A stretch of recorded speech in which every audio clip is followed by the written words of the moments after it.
Anyways, welcome. Go ahead. Welcome to Uneducation Station. We are back again, and we have another homeless man that we just brought in from the side of the road.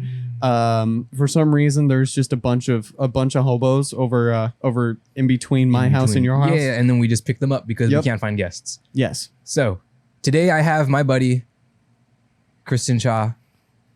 We're here to talk about things. I asked him if he wanted to be on the podcast. He's like, "Yeah, let's do it." And then it's fun. And then it was supposed to be yesterday, and then it didn't work out. But he's here today. Nope, and I'm tired. He's really tired, but it's okay because we have G Fuel and we're chilling. Where's my product placement? So also, it was 100% my fault why we couldn't shoot yesterday. It's okay because I went and shot photos at a baby shower. Anyways, we're here today, and I don't have anything on. All right. Good start. I'm sorry. We just finished recording, so we're a whole episode. So we're kind of like in a state of limbo. Yeah. But we're here today, and this is a buddy that I had since I guess high school. I guess because we didn't go to the same middle school. I think it's around freshman year too. Yeah, freshman year. We were in the same friend group, and then kind of talk, and it was great. And then I found out that you and everybody else liked anime after high school, and I was like, "Where'd you guys left me behind?" And then we finally have a guest that watches anime. Let's go! Because before we didn't. Yes. Oh boy. And I got stories. I've watched a lot of them. You've watched a lot of anime. Yep. Okay, I should probably preface this since you've watched the podcast, so I'm sure you might know. But yeah, you've watched every episode, right? Oh, yeah. You're caught up with you're caught up with the lore. Yeah, the inside jokes. So I just started watching anime not too long ago, probably around the beginning of this year. And so I've watched 4 shows, I think now, and I'm on my 5th show. I started watching Parasite not too long ago. Have you watched Parasite? I can't say that I finished it, but I have watched so many clips I might as well have watched it.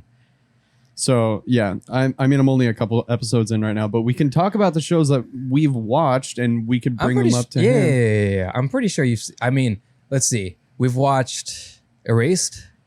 Have you seen Erased? Not yet. It's a banger. It is. No Game, No Life. Unfortunately, I have not. You have not watched it? I want to get into that. I'm surprised. I just haven't gotten into There's a lot of people have like watched it. Like I think that one's like not the mainstream watch, but like if you watch anime, it's like one of those things. Oh yeah. So that's cool. I'm sad I haven't watched that yet. It's all good. It's on my list. All right. What? You're Lying April. You're Lying April. I haven't seen that one either. Oh man, he's 0 for 3. He's 0 for 3. That's crazy. Maybe he isn't. No, I've been spoiled so much, so I haven't watched. You can still watch it if you got spoiled. Yes. I think it's a ride. It's an emotional ride if you're down with that. Yeah. Okay, here's one you've watched though, Bunny Girl Senpai. Yes. All right, there we go. There we go. There's one. All-star anime. Let's go. I got him to watch it, and then we watched the movie. It was great. You watched the movie in the theaters, right? Oh yeah, we did. Oh man, and it's crazy. Yeah, that was. Did you watch a bunch of grown adults just crying like children? Because that's how I felt during that one specific part in the movie. Yes. It was just like both Arthur and I, like after the movie was over, we were just sitting in silence for a while, and it was so funny because like it was like it's like Infinity War type. Yeah, So damn. You didn't go with us, right? I did not go. Okay, you went with Konosuba. Yeah, I went to watch Konosuba movie with you guys. Unfortunately, when I went with me and Jack and TJ, when we went, there was this group of people behind us that was like constantly laughing. Dude, that happened with us when we went to Josie, when we went to watch Josie. And they just constantly kept laughing, like especially with that scene that you're talking about. Dude, no way. They just laughed for no reason, and it got to a point where I was just like, "Hey, man, can you just stop laughing?" Did you tell them? Yeah, because like it just got so annoying, and then like once that scene happened, like nobody was like talking. It was just like dead quiet. That's how good of a movie it was. Damn. Yeah, if you can get the people who are like talking through the entire movie, if you can get them to shut up, then it's a banger for sure. Yeah. Also, you can scoot forward in your chair. There's like a leg in the way, so it's kind of like weird. You just gotta go. You gotta go spread eagle. Well, okay. To be fair, I usually have this chair on this side, which is more ergonomic, and then I have this chair. But then I'm just too lazy to You know what I mean? So Yeah. Aggressive gestures. Well, actually- Audio listeners are confused. Spotify, by the way. Yeah, that was like that when we watched Josie, because we had it was in the corner because you were sitting to the left of me and these kids were to the right ish. And then so Josie the Tiger and the Fish, I think I was talking to you about it. You didn't watch it or you didn't know of it, but that's okay because it was kind of a not too known type of thing. It's a good movie though. I recommend it. It's a very casual one. Okay. Not like not a Your Name, not a Bunny Girl Senpai movie, but Not it was like a nice Studio movie. Ghibli. Not like no. Yeah. But it was a good one. It's cute. But these kids, they were just like, dude, they're just. Oh my! I was like, Zach, I'm surprised you didn't hear. Like, it was me, and then there was like this Asian couple sitting next to me, and then I could tell they were pissed too, because they just kept laughing at everything and talking. Bless you. Bless you. Round 2? There it is. Nice. Oh, Jesus. I didn't get that. That's I unfortunate. just sneezed my headphones off. I paid $200 for those, Zach. I swear to God. I'm not going to throw them. They're not the newer ones. I'm not going to throw them. But yeah, they were. I was so like, bro, come on. Why? Of all movies, you know, like this movie, this like slower pace, this kind of drama, you know, I'm like, why are you? What is happening? Go watch. Demon Slayer is on the other theater. You know, go over there. You know, come on, man. What are we doing here? Come on, man. You watched Demon Slayer, though, right? I have. There you go. 2 for 3. 2 for 5. There we go. We watched. Yes, dude. Ufotable, Makes some man. of the best anime. You watched the movie, right? Yes, I did. Did you watch it in the theaters or?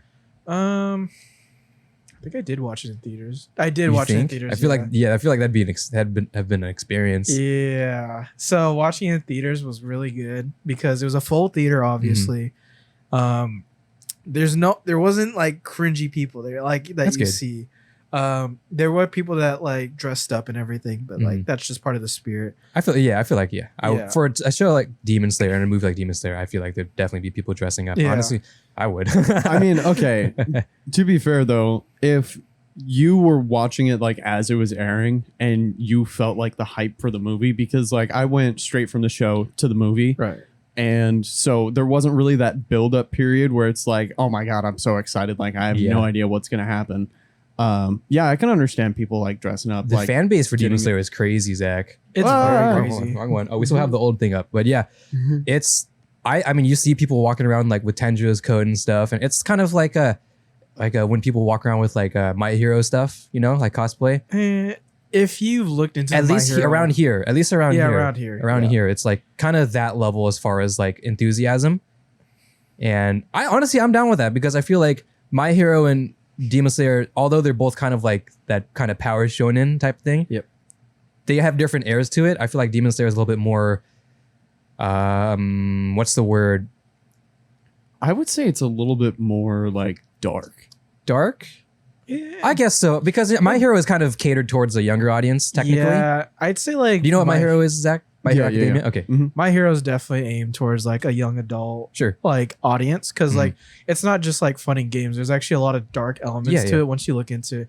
Demon Slayer obviously has a lot of dark elements, but it has like some of its fun moments. Yeah. Honestly, it's so cool that we get a chance to like rehash this conversation because the episodes, like the dedicated episodes that we did for each of these shows, it felt like it wasn't enough. Oh, you know? yeah. We had a full episode of just talking about Demon Slayer. That was episode 20. We just talked about Demon Slayer for like 2 hours. It's a good topic to get into. Like Yeah, once you it start getting is. into the story and everything. Oh my gosh, the Bunny Girl episode was like almost 3 hours. Yeah, we It was talked. Dude, the bunny. insane. It was the most. Actually, no, it was very organized. We went through like arc to arc, and then the movie. Dude, it was like, it was like 2.5 hours, almost 3 hours. And honestly, I was listening back, even though I loved Bunny Girl Senpai. I was listening back. I was like, man, this is a very long episode. I don't Dude. know. I could get started on like a 4-hour podcast Dude. for Konosuba if you want. Oh man, but Zach hasn't watched Konosuba. I want him to watch. Here's It's the thing. such a good one. I want him to watch it just like because he doesn't have to watch it with me because most of the animes, I think all the animes you've watched it with someone else, with me and with your girlfriend. Yeah. So I think Konosuba, you can watch it by yourself and then you can just have a time. I would love to rewatch it, but I feel like Konosuba, it's kind of like, it's a show that you can laugh on your own. Yeah. And that says something because, you watch like YouTube videos and stuff and sometimes like it's funny. It is funny and you're actually like enjoying yourself, but it's hard to get you to audibly laugh by yourself if you're not with someone else. I think like Konosuba is one of those animes for me personally where like you just laugh just because it's like really funny. There's a couple animes out there that are meant to be funny, but like Konosuba kind of just hits it on the nail. Yeah, it's very natural, and it's kind of like, oh, dude, the new season's coming out, huh? I think so. Yeah, well, not near. I don't know if it's close, but you've seen like the new. Have you seen like the new animation change? I have. Or at least well, I haven't seen it, but like the key visual. Yeah, it's okay. I mean, like, how do you if they have the about same cast and everything. Yeah. I've seen animation changes, Seven Deadly Sins, and let's just say Oh, that no. it could be very bad. It could be really bad. I don't know if you guys have heard of Berserk. They did no. CGI. Oh, no. and, Oh no. yeah. And another one that's pretty hot is Attack on Titan. Oh. Season 1 through 3, some of the best things I've ever seen in an anime. Mhm. Season 4, they had the right content, but some of the animations were definitely off. Well, they changed studios, right? They changed studios. Studio Mappa, Mhm. which isn't a bad studio. Studio Mappa. No, did it's not. It's not. Jujutsu Kaisen. Yeah. And for those who have watched it, it's such a good anime. Yeah. The visuals are really good. Jujutsu They made Kaisen other is the Demon ones. Slayer of this year. Pretty much, yeah. Sick. 10 out of 10 recommend watching Jujutsu, by the way.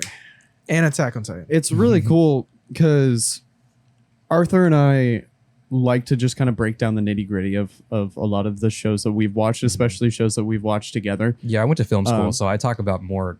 I'm not like, yeah, that fight scene was sick, you know. I thought, well, I didn't go to film school. I took film classes, I guess. So I'm more of a nerd. So I care about that stuff. But Zach is too, so that's great. Yeah, and so we'll just sit there and go off on tangents about how, there's like this one scene in Bunny Girl Senpai where it's just like, oh, or like in the Demon Slayer movie when you know what? I'm gonna say it right now.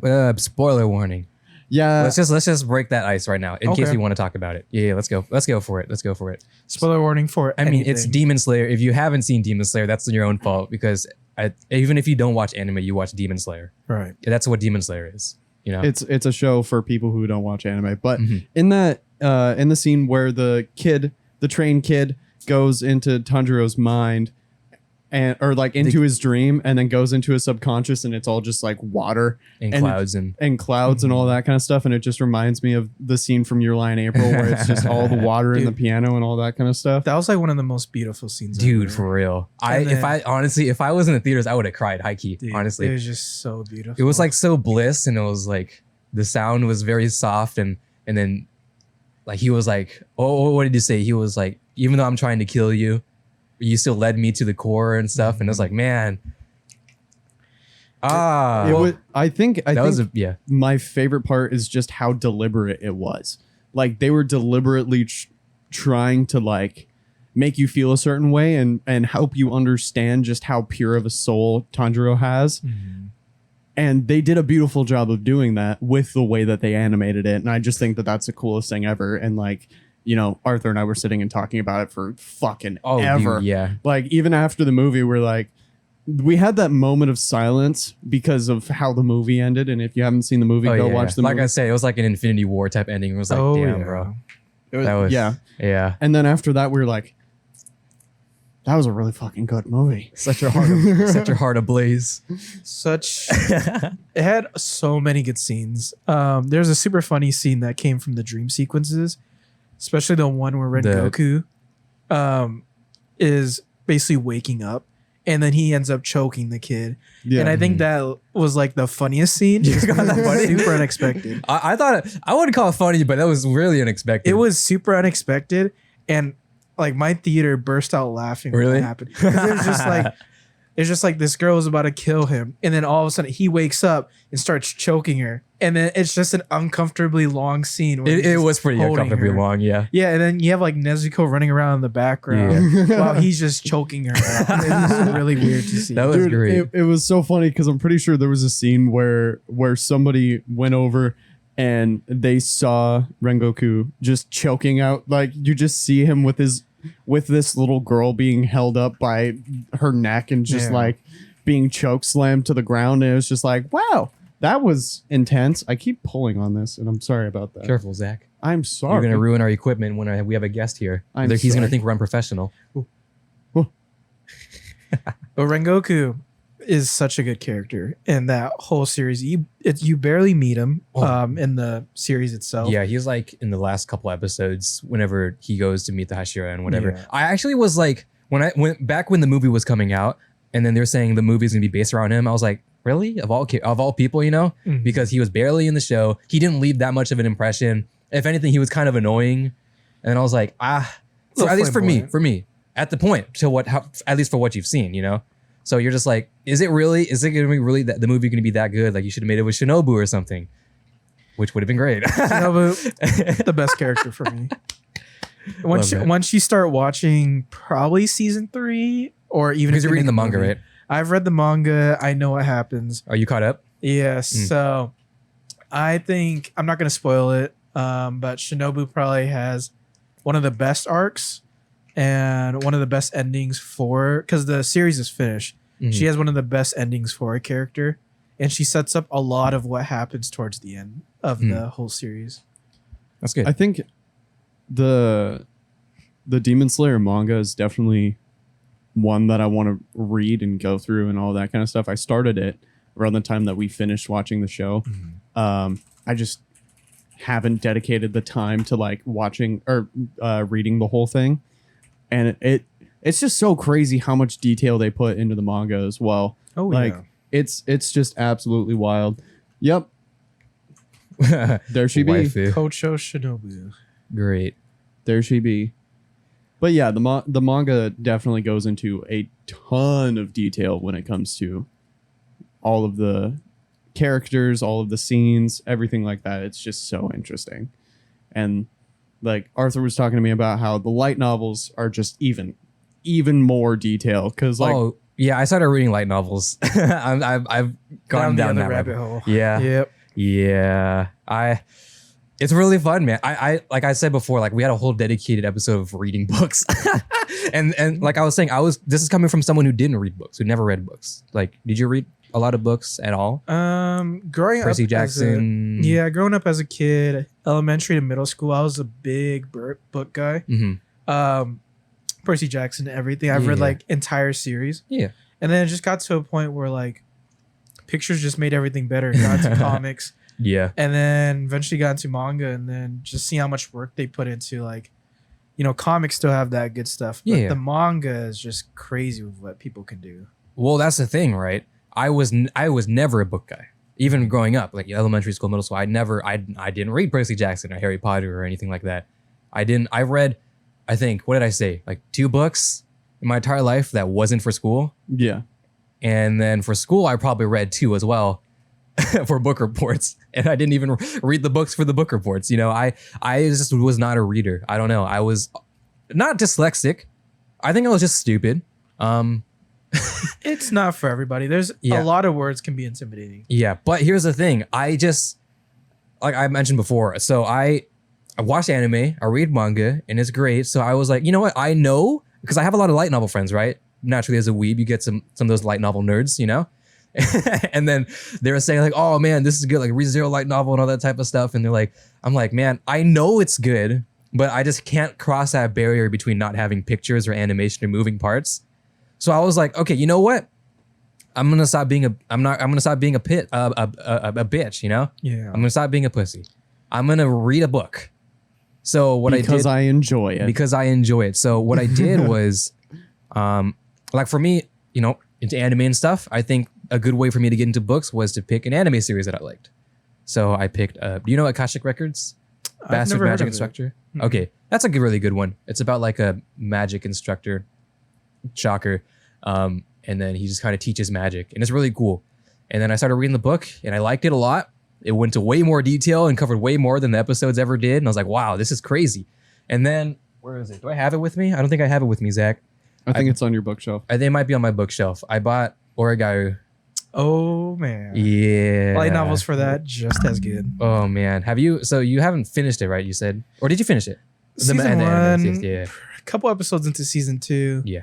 I've started a new anime, Fire Force, which that one's very good. I haven't finished. I was watching it while it was airing, and then I stopped watching it, and then I haven't caught up since. But it was really good. Fire Force. It's like a it's like a shonen anime. It's a very power shonen. The thing that's the thing that separates Fire Force from a lot of different animes is the sound.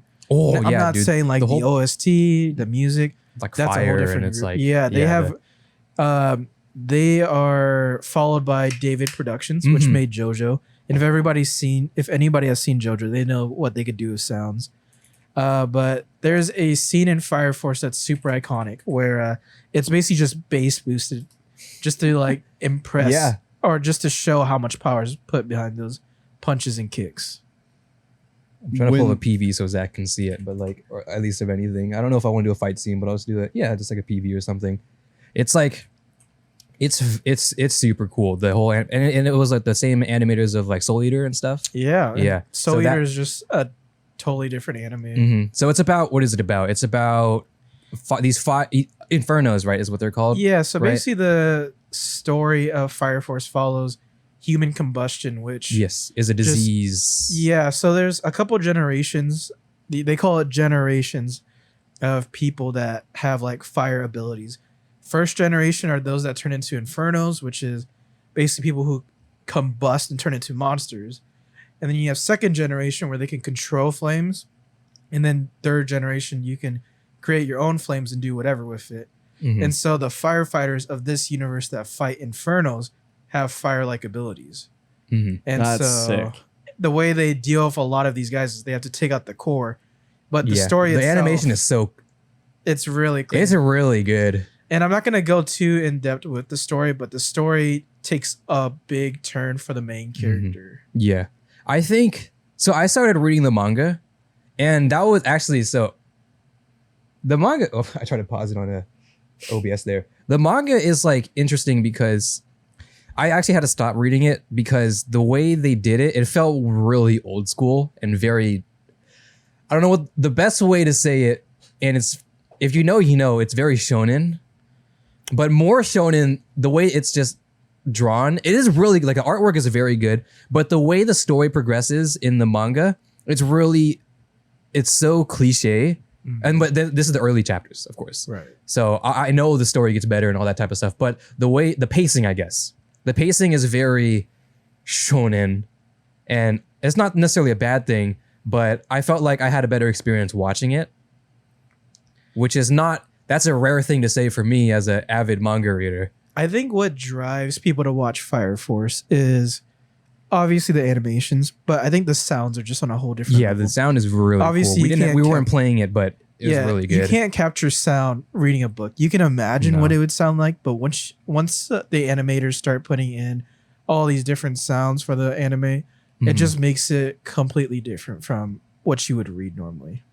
It's very good. I think that would be a good watch for you, Zach. I need to finish watching it too. Maybe we watch it, Zach. Fuck it.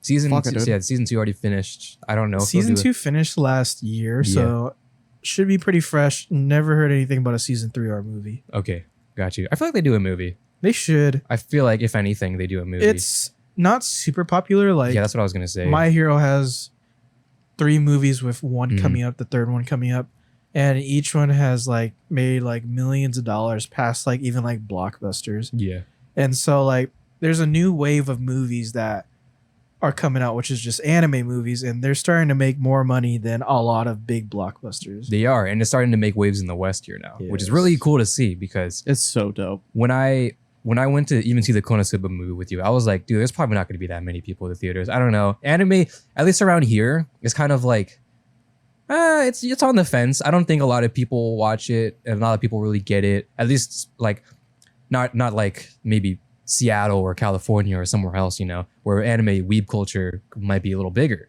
But when we went to Konosuba and I saw a packed theater, I was like, wow, look at all these weebs in one place, assembling all from all places. So coming together. Josie was the first time I'd ever seen. Josie was like that too, and that surprised me even more because Josie is a title that not many people know of. And there was a packed theater. Yeah, usually commercials go around for like those movies, like Your Name. Oh yeah, there's a ton of. There was so many commercials about it. It was just hard not to know about it. Josie was not like that though. I think the only press in Josie was Japanese press. So it was like a movie that if you knew, then you knew. That's why I was surprised that there were so many people there. Yeah, I think that definitely surprised me a lot because it was something that I never knew about. Like, for some context, I literally read nothing about this, watched no commercials or anything like that. Yeah, nothing about Josie, and so I just went in completely blind. I was like, all right, let's see what happens, and then it turned out to be just absolutely amazing. It was very, very good. It's very pretty. It's very pretty.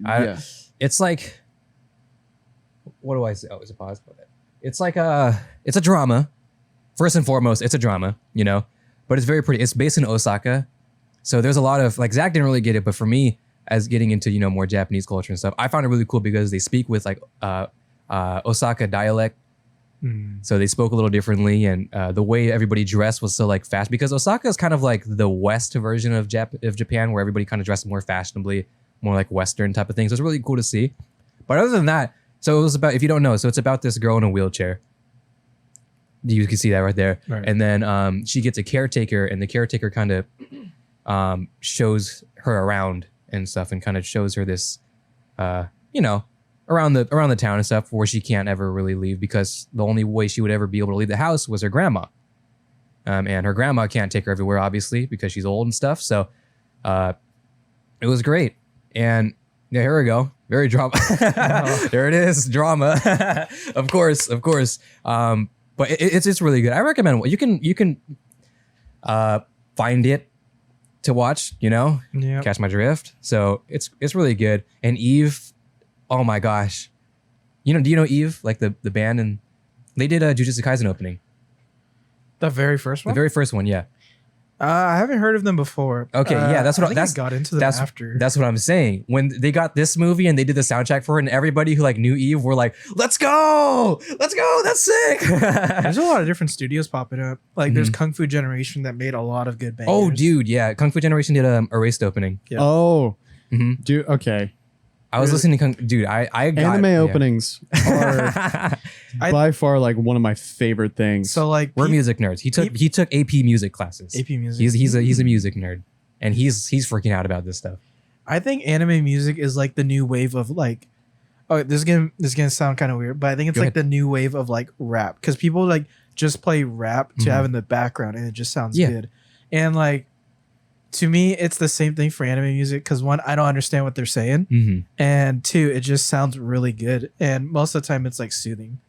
Like when you go to that's the rap gym, music nowadays, so it's all good. I don't know what they're saying. And it's like, dude, okay, it is so funny because every single time I ride in the car with Arthur, it's always just anime music. Dude, that's what I listen to now, because I'm just, here's the thing, right? It's not like I dislike music nowadays. I actually love music nowadays. I'm joking when I say that. I'm down. I can listen. I'm hip, I'm cool. I'm cool with the cool. I still listen to that stuff, and I'm fine with it. I don't mind it, because I just like music for what it is. I'm not really too stickly about it.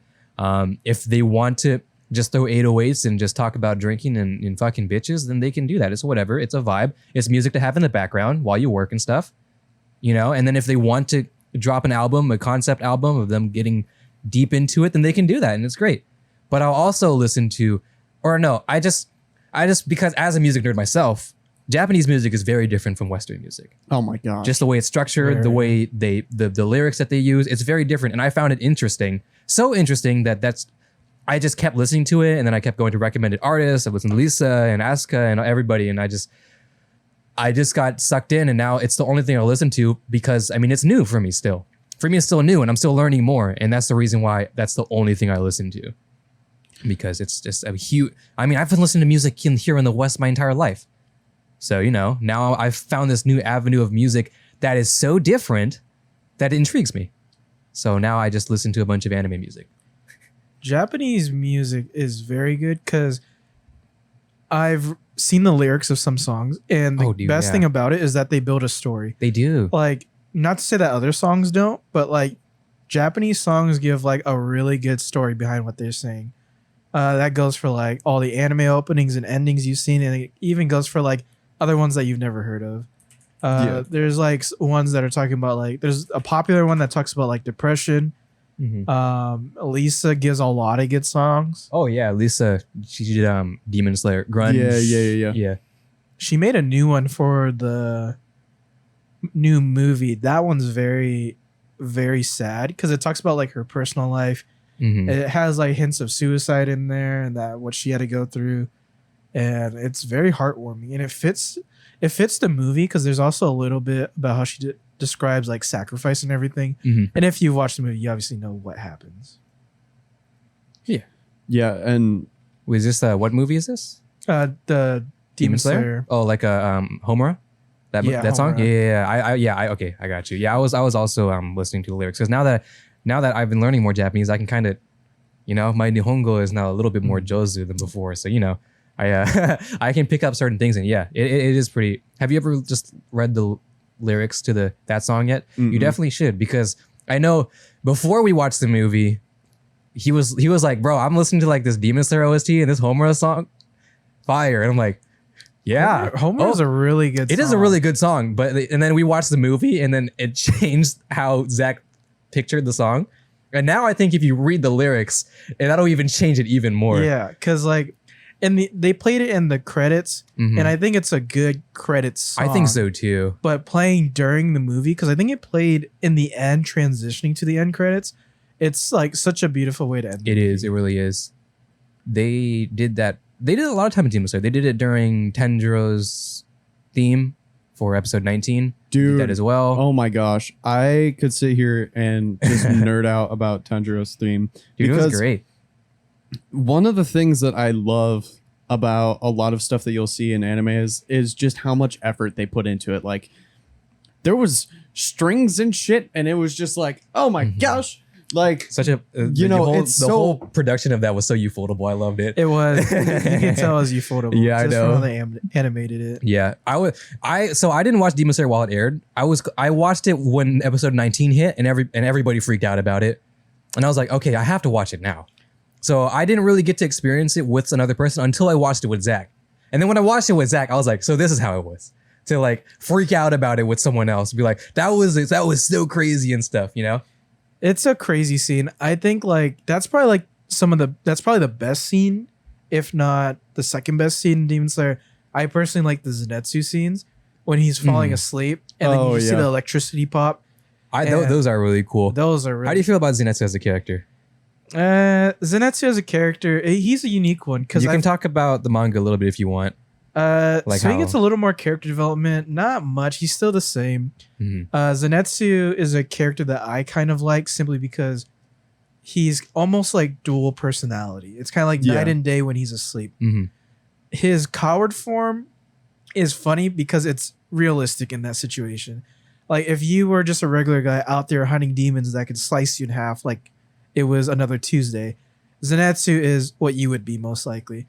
And I think he brings a little bit of realism. Yes, he's like the humor of the show, but it's funny to see him like cry, run around and everything. And as soon as he transforms, it's just like the most like badass character starting to cut like every demon to slices.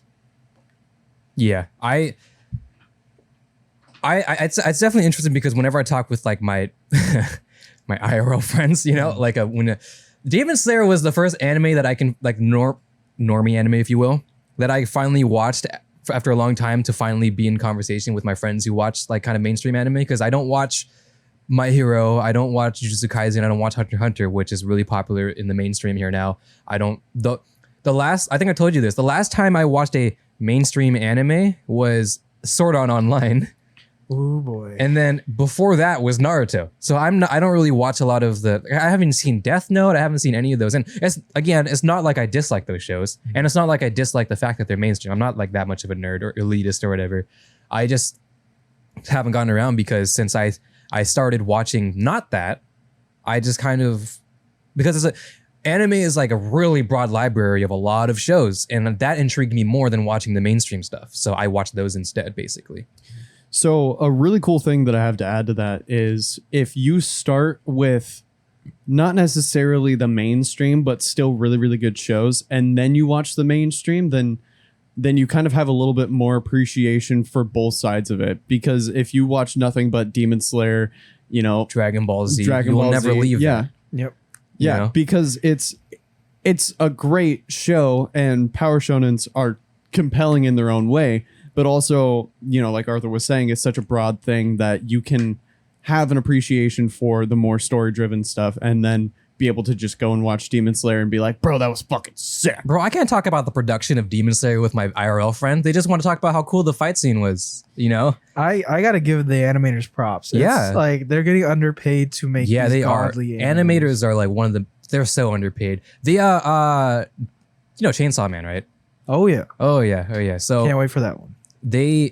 I think it might have been you who brought it up. Someone brought it up where they were saying like they want to hire new animators fresh off the block for Chainsaw Man to train, and then they will pay them like pretty considerably well, like much more than. So the way animators get paid, they get paid per keyframe.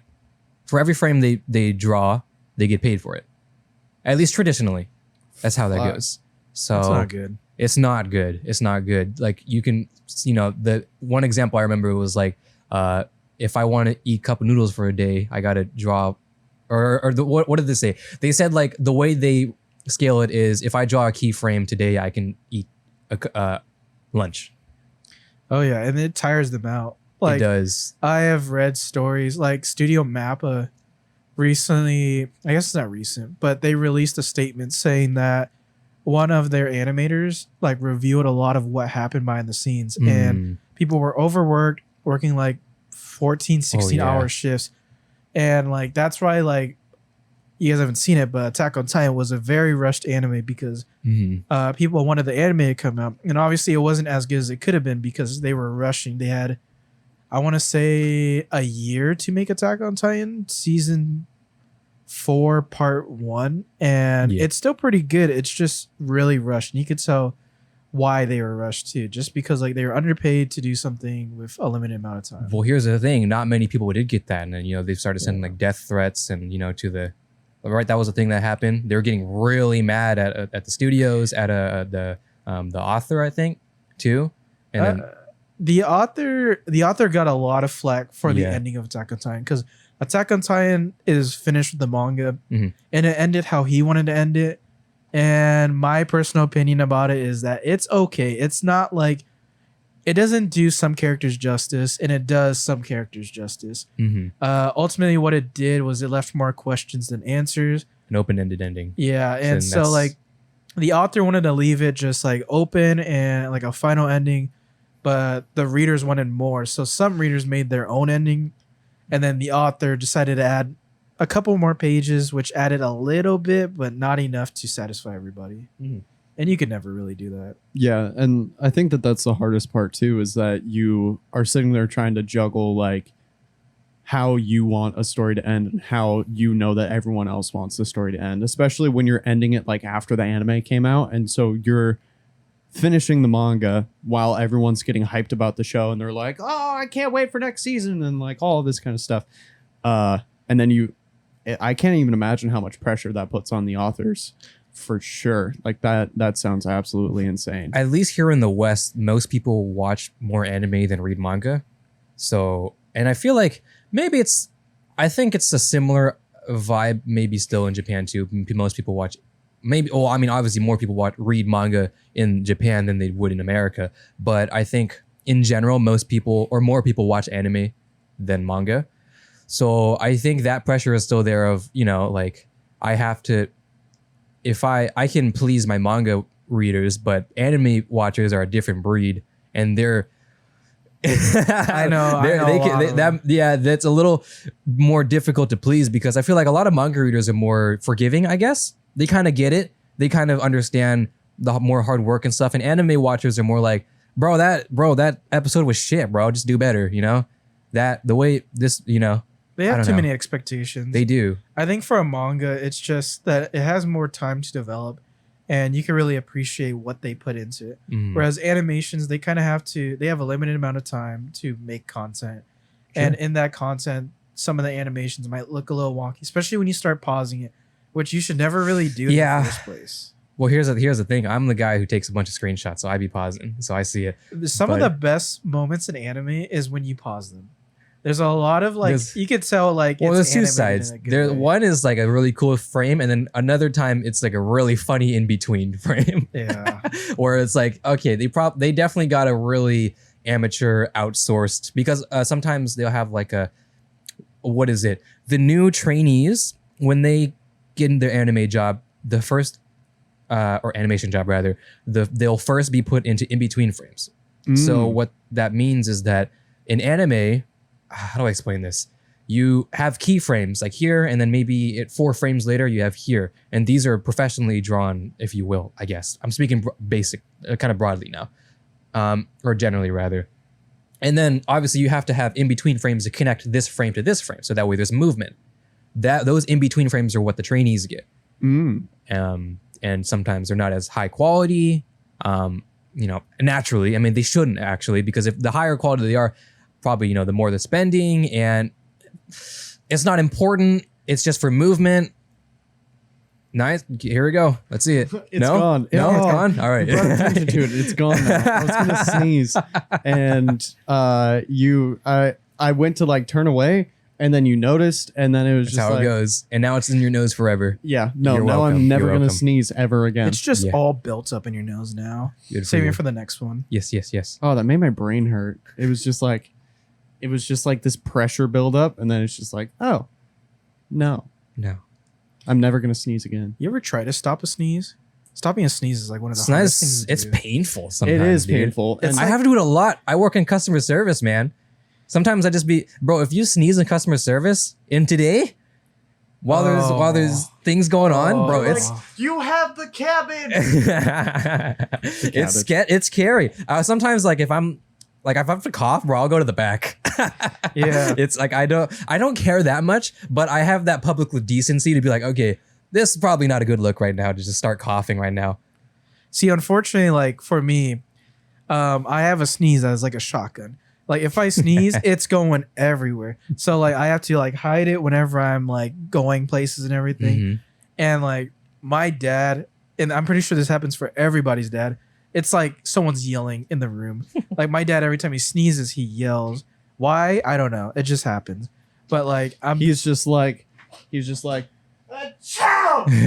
exactly what it is. Yeah. It's kind of crazy what sneezes can do. It's a weird thing. I get that our body's like trying to get rid of stuff, but it's kind of like a cough, except it packs more power. It does. oh my gosh, sneezing in a mask. I mean, you should sneeze in a mask. Don't take off your mask to sneeze. Don't be that guy. But when you have those weird ones that are just like beanie ding ding ding bean beanie bean beanie bean. So whenever you have that one specific sneeze where it's just like it just shoots out a bunch of shit and it just gets all on the inside of your mask and you're just like, I feel dirty. It's the worst. It's the worst. But I mean, keep your mask on unless the mask thing is lifted. I don't know when this is going to be uploaded. Probably not that far out. Well, but I mean, my bad. But I mean, Washington's back to mask mandates, so I think it's a good thing too. I think it's a good thing. I thought it was too early to drop the mask. It's kind of weird, and this can get into a whole different topic. But Yeah. like the whole vaccinations and wearing masks and everything, there's a lot of different things you could talk about it. The biggest thing is that like recently finding out that you can still catch COVID with the vaccine, Mhm. and so a lot of people are thinking, why get the vaccine if you're still going to get it? Well, the vaccine's pretty much going to make it so that it doesn't kick your butt. Yeah. So the vaccine, I mean, it's not. They're trying to make it mandatory. My job that I work as a CNA, so I work with old people all the time. Mhm. So if any of them got it, it could be like worst case scenario, someone passes away, which has happened before. And they're trying to make vaccines mandatory. Should it be mandatory for everything? It depends on the people you talk to. I think it should be mandatory because like the only way we're stopping it is either making sure that everybody gets the vaccination or just nobody sees each other at all. And that's Right. the hardest thing to do for Well, that's a everybody. hard thing to convince Americans. Oh, and yeah. stuff, Like The East we- and the West are very they're different. very different, man. I even have friends who are just like not anti-mask, but they're like, man, this is just so stupid. And I'm like, come on, man. Come on, it's not. Come on, let's be responsible people.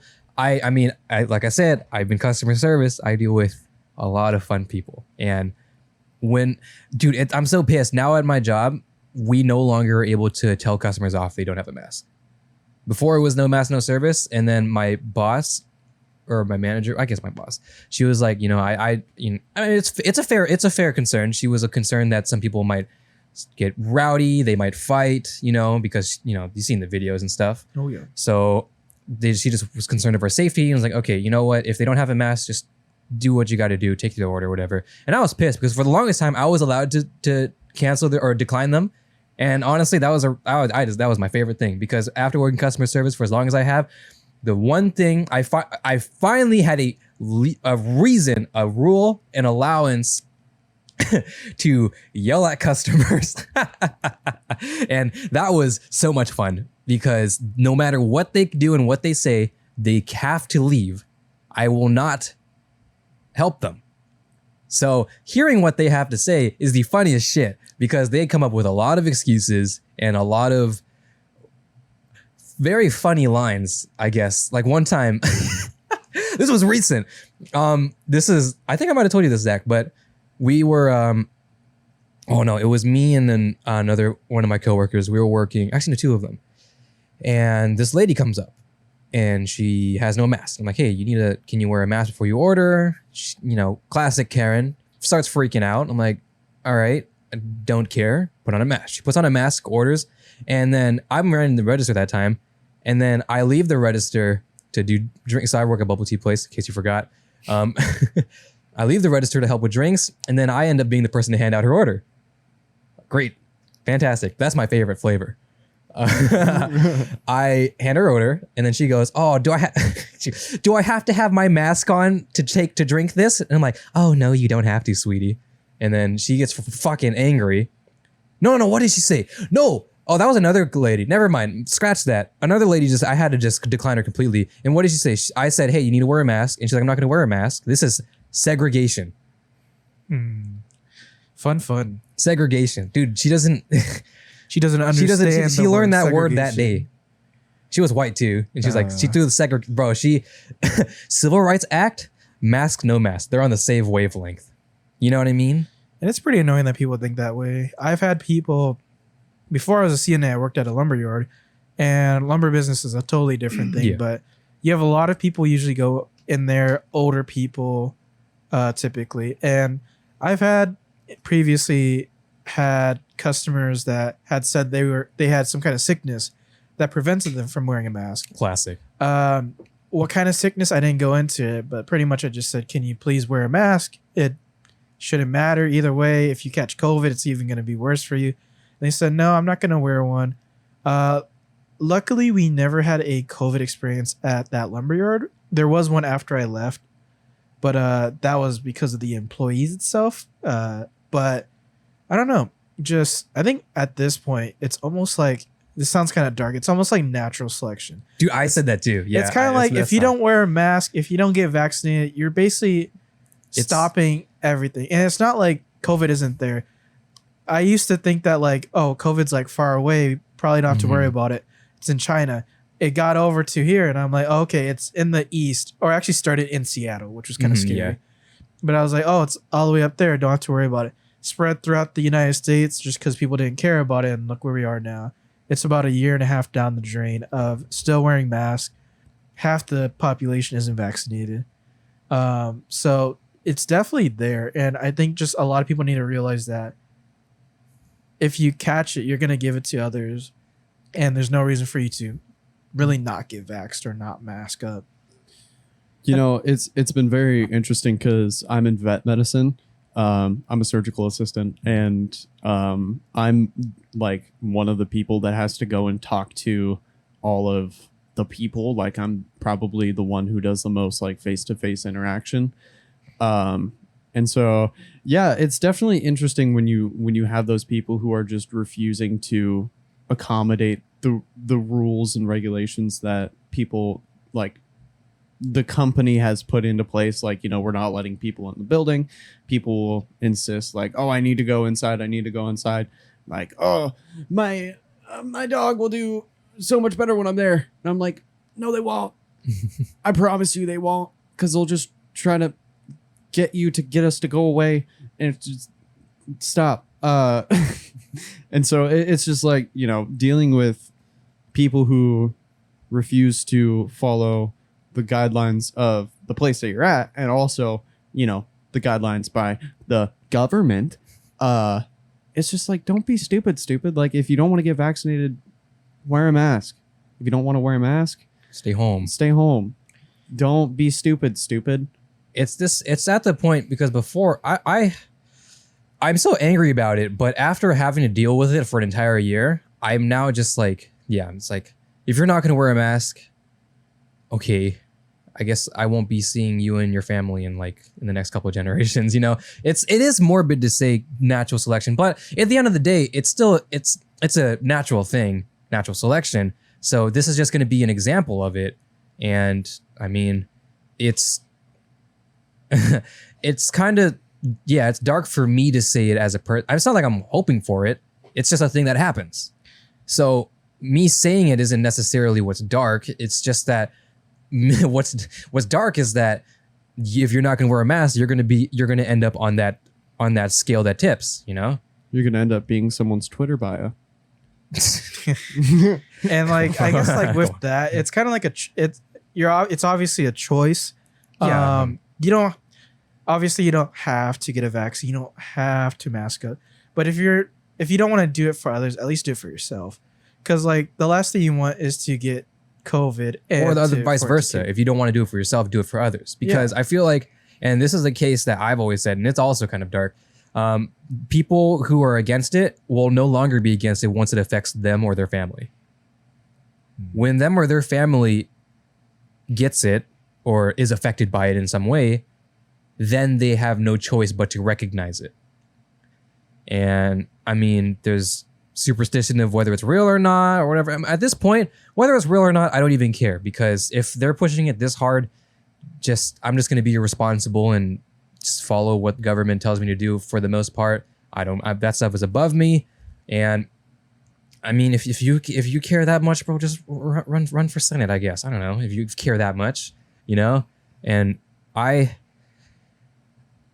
don't know. If you make like a Karen, right? And you cause a scene, like one of those scenes that you see in the videos, and those are real things. Karen, they do that. They get real rowdy because they want their attention or whatever. But this has been going on for a year, almost over a year. Do they do that every single time, every single day, in Arthur, every single store? I want to let you know that it's been going on for almost 2 years. Almost 2 years. Every time after they leave my store and they go to another store and they get told the same thing, do they reenact that, and they do that for 2 years every day? Don't they get tired? Don't they just go like, all right, fine, I'll wear a mask? Dude, Karens have existed for years. Dude, I know. Decades. But And this time it's like they just keep evolving. they go with the meta. They go with whatever is good. I know. And like, I feel bad for people who have to deal with Karens every day. Dude, I feel bad for their kids. Nonetheless, the people that actually like live with them. Like yeah. Karens can be described differently by other people, but Sure. like Karens are just like a weird part. And I don't know if this is like everywhere, but especially in America. Yeah. Like Karens are just everywhere. Well, it's that individualistic American type of mindset, I guess. You need to accommodate to my needs and my needs only. Yeah. The customer is always right. The customer is always right. Yeah. it's like Never deny a guest.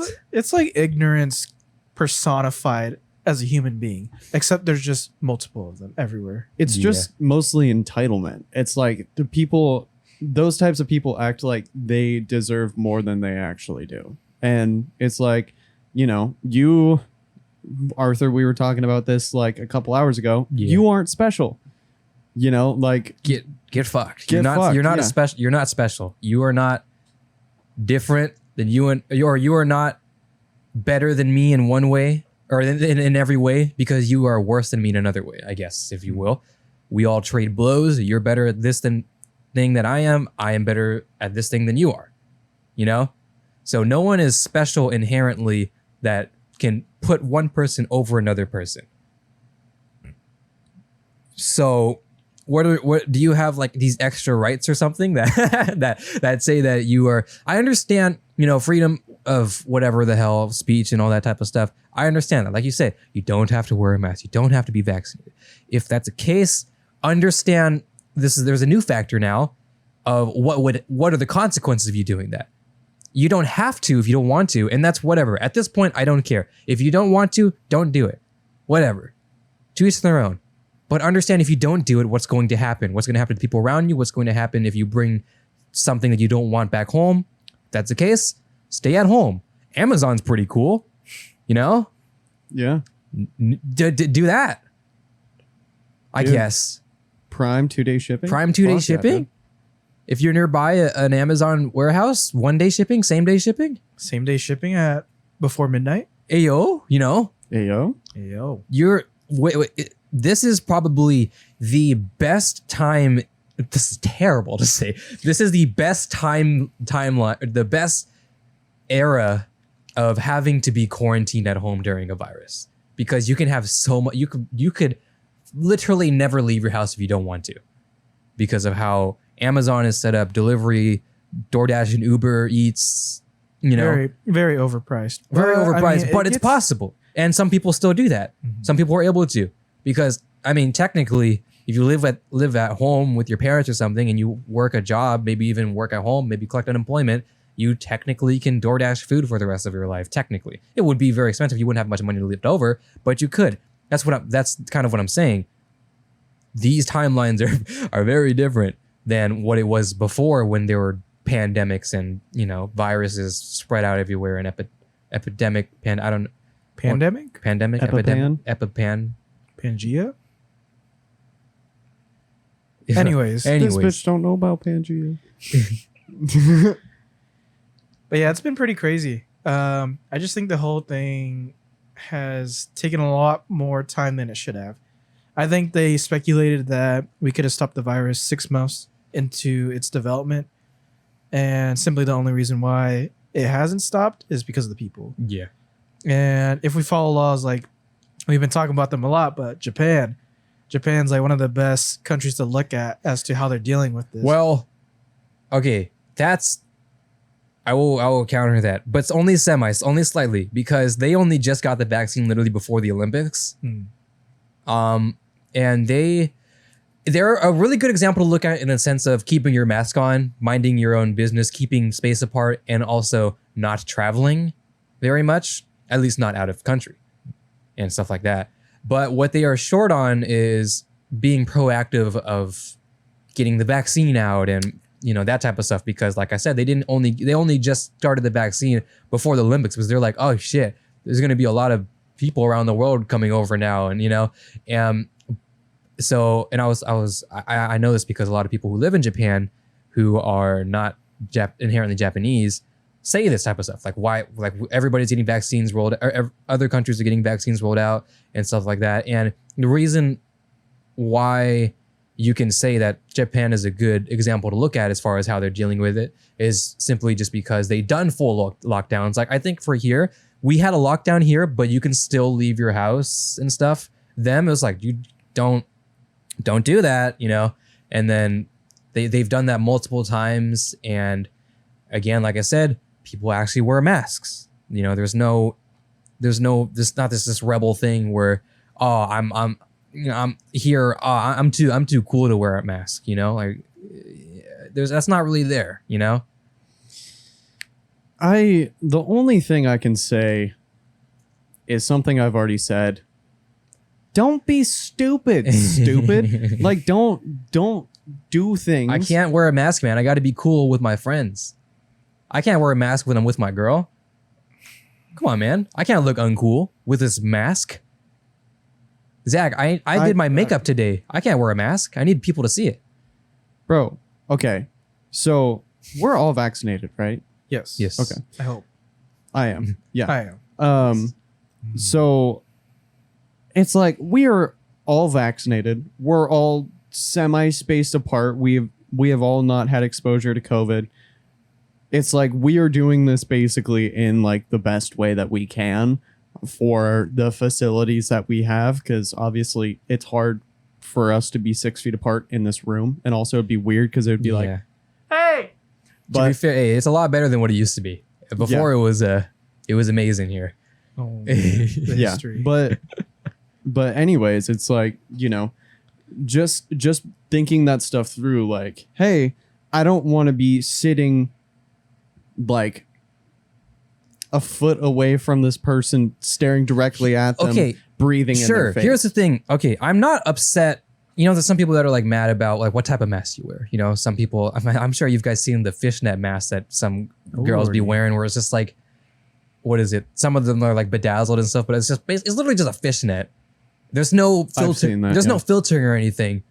And I'm like, what do we do? But here's the thing. I don't care anymore. I used to care, but now it's like, as long as you have the responsibility to understand why you're wearing the mask, even if it's like the cotton mask or what is wool mask or whatever. I don't know what it is, but you know, not like a hospital medical grade mask, you know, a cloth mask. That's what I was going for. As long as you understand why you're wearing the mask and you put it on, that responsibility is what I care about. That's all I'm looking for. I don't care if it's a terrible mask. As long as you understand why you're wearing it, then that's enough for me. Okay. So that's yeah. The thing, Italian hands. The thing that pisses me off. Boppa-da-boopy. The thing Where is my spaghetti? Who touched my spaghetti? That's what it was. So the thing that pisses me off a lot is like I wear a mask 12 hours a day, right? I don't really get a chance to take it off. Mm-hmm. You can wear a mask for like 15 minutes to go into the grocery store, get your freaking vegan, low fat, gluten-free freaking caramel macchiato from Starbucks. Zach, you have asthma. I do have asthma. I have friends who have asthma and smoke and still wear a mask for their entire day. Yeah. It's just tough for some people. It Like at my like not to just throw like, oh, I got this, but at my job I have to wear a mask and a face shield because they need. Washington State has mandated that for the healthcare field, when you're directly dealing with people, you have to wear that double protection mask, obviously to protect you from exposure or from you giving exposure to other people, and then the face shield just there on top of that. Yeah. But honestly, like when I first got into it, I got super uncomfortable, and now it's like just another part of my day. There's been times where like I'm even with Zach where it's like I forget I have my mask on. Oh yeah, Many because you just, I mean, it's just there, you know, and at a certain point it becomes invisible. I think if anything, maybe a cloth. If you're wearing a cloth mask, it's probably harder because it's literally just on your. It's like blocking everything. But if you're wearing like a medical grade mask, I mean, it might make your ear like kind of sore after a while. But when you yeah, I know. Dude, when you pass that though, my ears have marks. I know, same. And same. I've had to wear like 2 masks before. Oh, like the regular blue surgical mask and the N95. And I've done that before. I was still able to breathe, but man, it just felt weird. Mm-hmm. And that gave me marks for like 3 days. It just felt really weird having those indents in there. And it's so funny because I compare people who don't want to wear masks to people who don't want to wear glasses. It's like, bro, it's literally gonna help you. Like, why are you? Oh, you mean like people who don't even wear like contacts, just go blind? Yeah, like the people who are given scare glasses. And they're just like, people. You know what? I don't want to wear these. And then they end up losing them. And I'm like, bro, why? What was the point of even getting glasses if you were just going to sit there and be like, nah, I don't want to do that. Bro, they'd be like driving and stuff too. I'd be like, man. Bro, and they'll be blind as shit too. Dude, I'm not necessarily, like, I'm pretty far off the edge of being blind. Like, I'm pretty blind. Like, it's really bad. Oh. Honestly. Like, I don't know how, I don't even know what my numbers are, but it's really bad. I could not drive. Like it's like camera lens blur filter on Photoshop, but 30 for me. Okay, I think it's really funny because you and I both got glasses around the same time, and I remember this, and we are both blind as shit. Yeah, like, we are so is blind. Hilarious. Like I got mine in like 3rd grade, I think. Yeah, I think that's around the time I got mine too. I think that's around the time I got mine too. I think I got mine 4th grade around there. Mm-hmm. And man, it's crazy like how bad it gets, especially when video games, movies, everything like that. Well, hey man, do you think at some point, like we were saying, a natural selection adaptation, you think humans will just adapt blue light kind of absorption or like resistance? I don't, it could happen. I think like future, it's gonna be very far, not in our lifetime, of course. Video games and movies will never disappear. No, they will keep happening.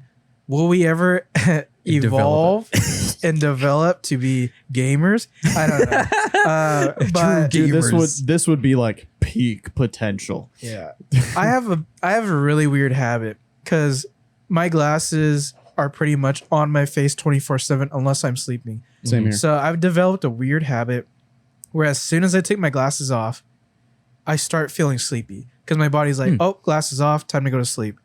So like, if I've been in a lot of accidents where like there's a time I played basketball, accidentally fell, glasses dropped, glasses broke.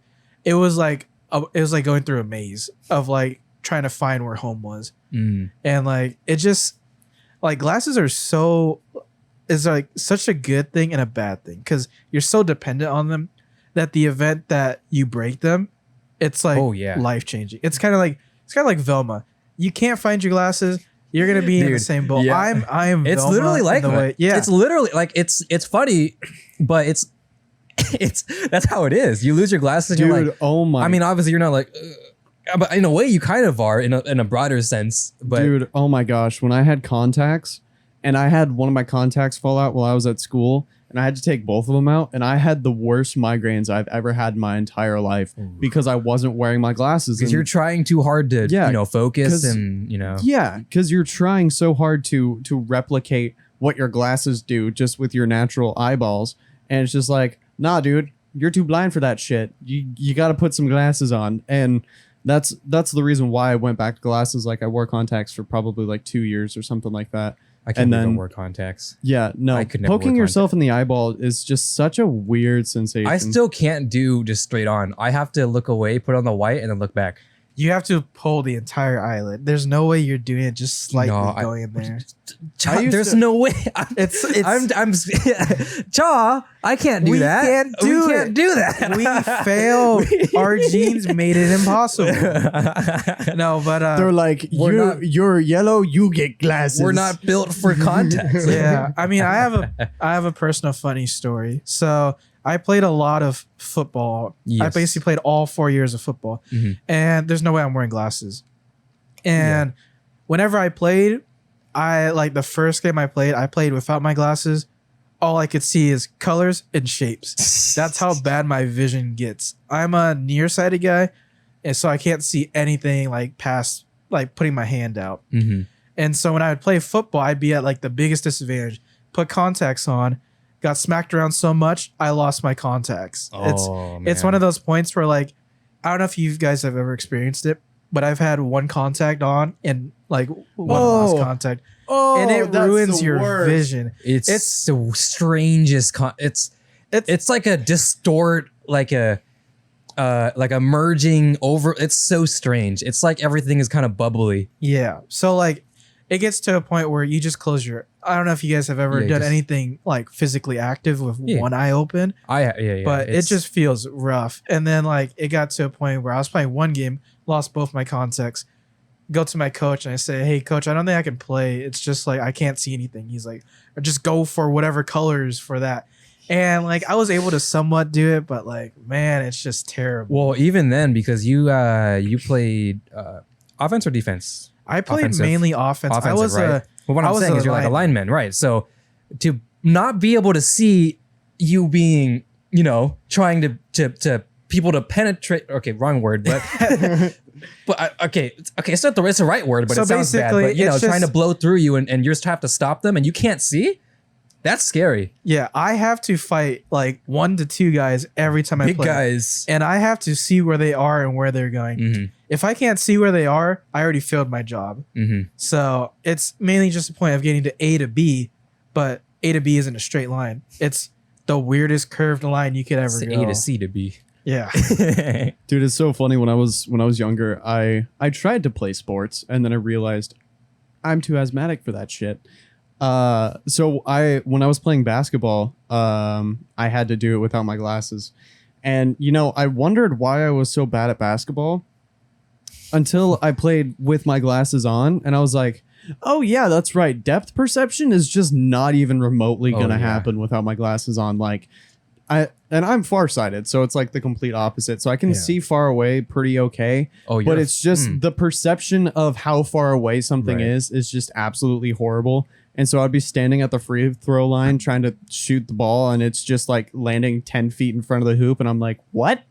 How did that happen? You know? It's such a bizarre sensation, and I can't even imagine how weird it was playing football and just watching a bunch of shapes running around and Literally before you know it, you trying just to blow through you. yeah, before you know it, you just have this person just like absolutely tackling the shit out of you, and you're like, where did you come from? I don't know if you ever been hit by a rectangle, but it hurts. I can't say that I have. But yeah, I've it's been hit just, by a car, but I'm just kidding. but it's just a totally different like world. It's you go into like the world of disabilities and like it just sucks. Like I personally, I mean, I guess like I don't have like a disability, so to say, because I'm not blind, but like it's getting to a point where it's just like without my glasses, I can't really You can't function go as a anywhere. human. So yeah, at that point, it's not necessarily a disability, but more of just a handicap. But not handicap isn't like being disabled, but like just the general term for handicap. You have a handicap against other people who have 20/20 vision. So Oh, yeah. inherently, you are not able to function as a human being without these things on your face. So It can be very incapacitating. I guess that's the right word for Sure. it. yeah. nice word. There's a lot of things that you don't really think about, especially as someone who wears glasses, because it's like, this is the way that I can function like a normal human being. And Just this one thing. just this one and thing it can literally make fall the- off your face. Yeah, it can make the difference between me having a good day and me having And probably one of the and worst days of my life. possibly dying. Yeah. Yeah, basically. And like trying to do anything without my glasses on is just the worst thing ever. And so it'll literally be like I'll wake up in the morning, immediately put my glasses on, and then I'll be able to function as a human being. But if I don't have my glasses on, it's just like I have trouble even like walking around sometimes, just because it's like I don't know how far away things are from me, and so I'll like stub my toe on the fucking door frame or something, and I'm just like, ah. I feel bad because there's a lot of things in my hallway right now because my dad, he's doing a bunch of stuff to our house. So we have a bunch of things scattered, and I just finished like this.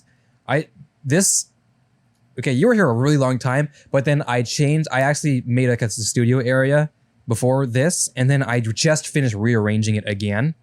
So like my desk right here used to be like right here, and this podcast set was a little bit more pushed that way. I didn't have that shelf, so I just finished. Like people watching, they have no clue what the fuck I'm talking about. They can't see it, but I just finished changing everything, so I also have things in the hallway and things just scattered around and I've stubbed my toe so many times. Do you see the flooring on the ground, right, Zach? Yeah. There used to be, before my dad installed it, there was just piles of wood on the side. And when I wake remember up that, in the yeah. morning, if I wake up in the morning, that is, or just wake up in general, I'm all sleepy, I walk out and I go on my toe.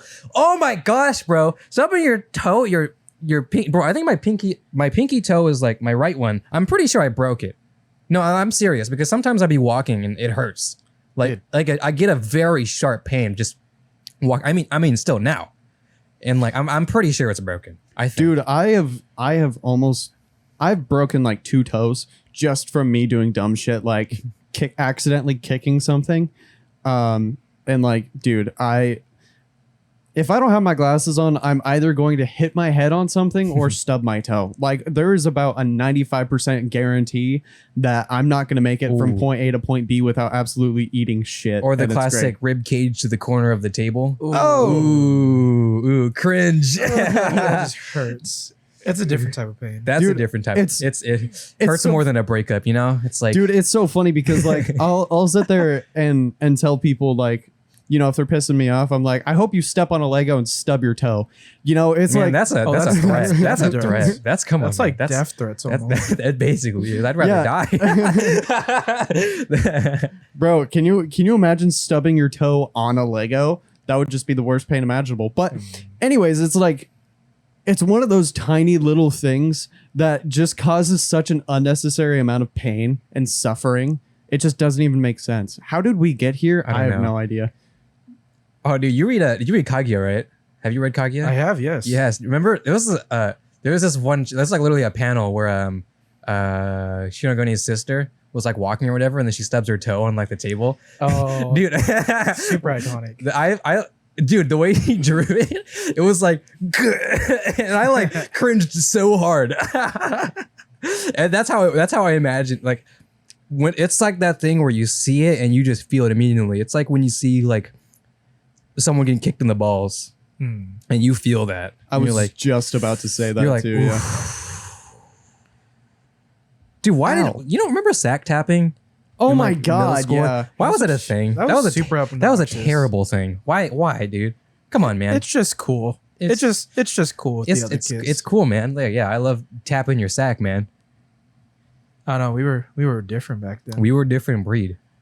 I feel like you would not be able to sack tap today. You'd probably immediately get You canceled. get dogged on. You get your IP You'd get your kneed in the IP would get forehead. leaked. You're a It was so. Oh, sorry to cut you off. It was Oh, just you're so fine. weird back then because like it's kind of like you get sack tapped. You're like, oh man, that was pretty funny. Nowadays, it's like you sack tap me. It's kind of like, all right, come on. you're getting What are we doing here? Come on. If I get sack tapped now, my lanky ass, I'm gonna knee you in the forehead. Like Ouch. yeah, no, I don't play. And like that shit hurts so bad, man. And like for all, if there are any ladies watching for some reason, I don't know how you're still here, but hello. It's such a unique pain that you don't know until you feel it. It's like, No, you can't explain it. It's It just sucks. it's too sensitive. It's like, I don't know. guys were created just inherently crippled because Oh, we just have this super sensitive. Yeah, women are the future. You know? Like We were just born to experience pain. Well, I mean, well, Oh, you know what? I feel like this would be a fun one for you to talk about. We recently watched what was it called? Shang-Chi. Oh, I was talking with Zach about it, but we recently watched that Marvel movie. We had a long talk in the car about it too when we were driving around because as a couple guys like us, couple Asian guys like us, watching a Marvel, to me at least, because I haven't watched as many. So Cha is quite the Marvel buff, I guess. Would you consider yourself a confident? Yeah. super Marvel. Okay, buff. cool. I have not seen nearly as many. I'm just more of a casual watcher. Movie. I'm a average Marvel enjoyer. But I was watching it, and out of all the movies I've seen, I honestly want to say it's probably like top 1 or top 2. Maybe not top 1 because obviously we were talking about it. Infinity War. That's kind of it has, but that's more like the cop out answer. If it wasn't Infinity War, it'd probably be Shang-Chi. So because it was like, to me, I may not have watched Marvel movies, but what I did watch was a lot of like Jackie Chan, Bruce Lee, that type of shows, or I guess maybe, but movies and that type of stuff. So the Chinese choreographed like fights and ambush fights and left to right, scaffolding type fights and stairway fights. Those were always so cool to me to see that in a Marvel movie done with Marvel production, Marvel, I guess CG maybe if you will, but Marvel, I guess production is the best way to say it, just in general, was really cool to see. It didn't seem like a cheap Chinese movie, I guess, if you will. Yeah, so there's a lot of hot takes for Shang-Chi. Sure. Shang-Chi, you could take it two ways: a Marvel film or a film promoting Asian representation. And it's not that movie where they are forcefully having Asian representation. No. I think it's good to have Shang-Chi because in the comics, he's kind of a background character. His origin story is super racist, if anybody wants to get into that. But they did a really good job of including him. Not because he's just Asian. It's just because you have these guys that are like doing mystical arts, these guys with like machines that can like destroy armies. And then you have ground elements. Of course, you have like Captain America and everything, but you don't have a martial artist. And I think martial arts is something that they're missing, because one of my favorite movies is Captain America, The Winter Soldier. Yeah. And the reason why that's so good is, one, because of its story, but two, because of its action. Hand-to-hand combat will always be my favorite over just blasting big blasts. Like you have shows like Naruto, for example, where they just throw the biggest jutsus they can at each other.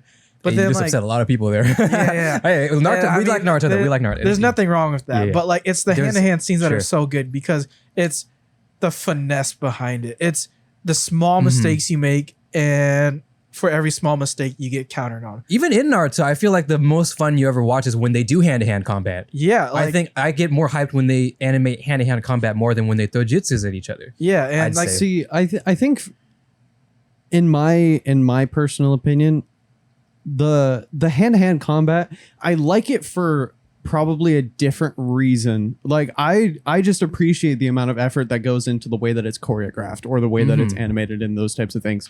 And a lot of people are like, "Oh, it's so cool just watching them like psh, psh, Yeah. psh, psh, psh." You know, for me, and I don't know if wow, that thought just went gone. But yeah, the hand-to-hand combat is definitely like it requires the most effort. I think it's because it's the most real. Yeah. And you understand it. You know, this is something that we, well, maybe if we did a little bit more exercise, maybe, but it's something that we know. It's something that humans can do. So when you see them do cool flips and stuff, or even a block or something, or a duck, we know that. We know how difficult that can be. It's hard to scale how difficult throwing a jutsu or a blast would be, you know? I mean, I don't know, maybe if we're a teenager, you know, we're, oh, the dragon in my wrist, my Star Wars lightsaber, you know, maybe, but for us, maybe because we're adults or something, I don't know. And what is that? Oh, my dark side has came. Oh my God. snazzy. It's not The a darkness phasma. in my soul. The darkness in my But like soul. to go off of that, like Shang-Chi, and looking at it away, because I'm obviously like, there's obviously like some bias you can see. It's like he's Asian, Yeah, I'm I know. Asian. Yeah, I sure. like the movie automatically. That isn't the case for a lot of stuff. No, I've seen a it's not. lot of bad. Like, I've seen Chinese that's more of like movies. I'm just joking when I say that, but I mean that bias is still there. Just Yeah. inherently, it has to be there, and the only way it could not be there is if we weren't Asian. But even if we do talk without that bias, the way it was produced as a story, I mean, I can't say for the comics, but I mean maybe you can. But I think the way they handled the movie was very, very good. It felt very, because I've seen, you know, Asian dramas with my mom and stuff, you know, it definitely had that kind of up and down tragedy and resolution and overcoming and this kind of Asian storytelling, I guess. It had that. And I think that's what made it unique as a Marvel franchise, I guess, if you will. And to that much, I really enjoyed it a lot because I enjoy that. I mean, I watch anime. It has a similar type of storytelling essence and nuance, if you will. Yeah. Because like Shang-Chi as a whole is it's kind of like any movie. It has 3 acts. Yeah. So we already said spoiler warning, but Let's go for it. Yeah. the first act is basically Are you okay, you Zach? get it. Are you okay with the... We won't go like spoilers. I'm not going to go We'll- too in depth with it. I'm No, just no, no, basically no. going to summarize it. Mhm. yeah, so you're ba- fine. You're good. so I haven't basically- seen it yet, by the way, for the people who didn't know. Yeah, so basically like the first act is how you're introduced to Shang-Chi. And then the second act is Shang-Chi going towards like, because you see in the trailers, he's going after his father. So he goes with his father, discovers something, and then the third act, and you can see from the trailer for sure, is him versus his father. There's a lot of background stuff that happened, but I think it has a really good setup for future movies because the 3 acts that it has is a good way to represent your story. We're about to get copyright striked. Hopefully we're okay. I'll just go quick. There's a little bit of an origin story, but it's not like Uncle Ben, Mm-hmm. Batman's parents kind of thing. That's like repetitive and everything. Like this origin story is pretty unique. It's his father was like a big villain previously. Like in Iron Man, there's this guy called the Mandarin, and that's in Iron Man 3. You didn't really know much about him. There's a lot of fake stuff that happened, but like in this movie, you get to see why he was like so scary. Mm-hmm. And I will say his father, the guy that is holding the 10 rings, he is one of my favorite characters. He's one of my favorite villains, if not one of my favorite characters. Because genuinely, he's I'll a stop bad before guy. we get fucked. All right. Yeah, he's genuinely a bad guy. Mhm. But the reason why he's coming back as a bad guy because Shang-Chi obviously ages on. He has a really good story. It's compelling to almost like Killmonger if you've seen Black Panther. Is he the best villain in the whole MCU? That's super arguable with Thanos because Thanos is the big bad. Yeah, he's been built up since the Avengers, and that's like almost 10 films down the road. So Shang-Chi as a whole, just as a movie itself, is really good. There's a lot of different elements in it. The thing that, so like overall I like it, but it has the MCU, I call it a curse, because anything made by the MCU, except maybe Infinity War, but there's even hints of that, MCU will always crack jokes here and there. And I think you need to have jokes to lighten up the mood, but a lot of the time some of it doesn't work. So like if you've ever seen a show like Daredevil, Daredevil doesn't really crack jokes. It's basically a dark story of this guy that lives in the MCU, but he's a street level character. And I think Daredevil is one of the best because he doesn't have that Marvel curse. And that's what makes the MCU kind of like, it's super good, but the MCU is kind of controversial because they're trying to be funny because they want to go towards like a younger audience. But I think they just need to like let go one day because I think they can make a really good movie. If you guys have ever seen Logan, that's basically Wolverine as an old man. Yeah. That's basically like, because like previous X-Men movies, you don't see him, you see him like stab people, but like he doesn't like blatantly kill people. And that's what Wolverine's meant to do. So in Logan, you basically let the reins go and he's like killing people. And that's like one of the best films because that's what he's meant to do. For Shang-Chi, I think it should be a super serious story because it's about family. There's a lot of different elements and that's what makes it good. Obviously they just crack jokes in it, so that kind of ruins the immersion. But like Shang-Chi is one of those films where it just gets real. Yeah, I definitely agree. I think because like I said, it's martial arts and there's hand-to-hand combat, so it's that type of thing that you can recognize as a human. But I mean, there ended up being kind of supernatural type things, but that's besides the point. Even like you said, like the plot line of family and stuff and what it means to you, that's something that you can kind of relate like very directly. And that's why characters like Thanos, like you have that, I guess, relatable understanding of their motives, what's driving them, why it's driving them, and how you can understand it might be able to drive you. And Thanos was more like, it's almost a society, but more like a, how do I explain it? His motives were more like for the people type thing, if you will, I guess.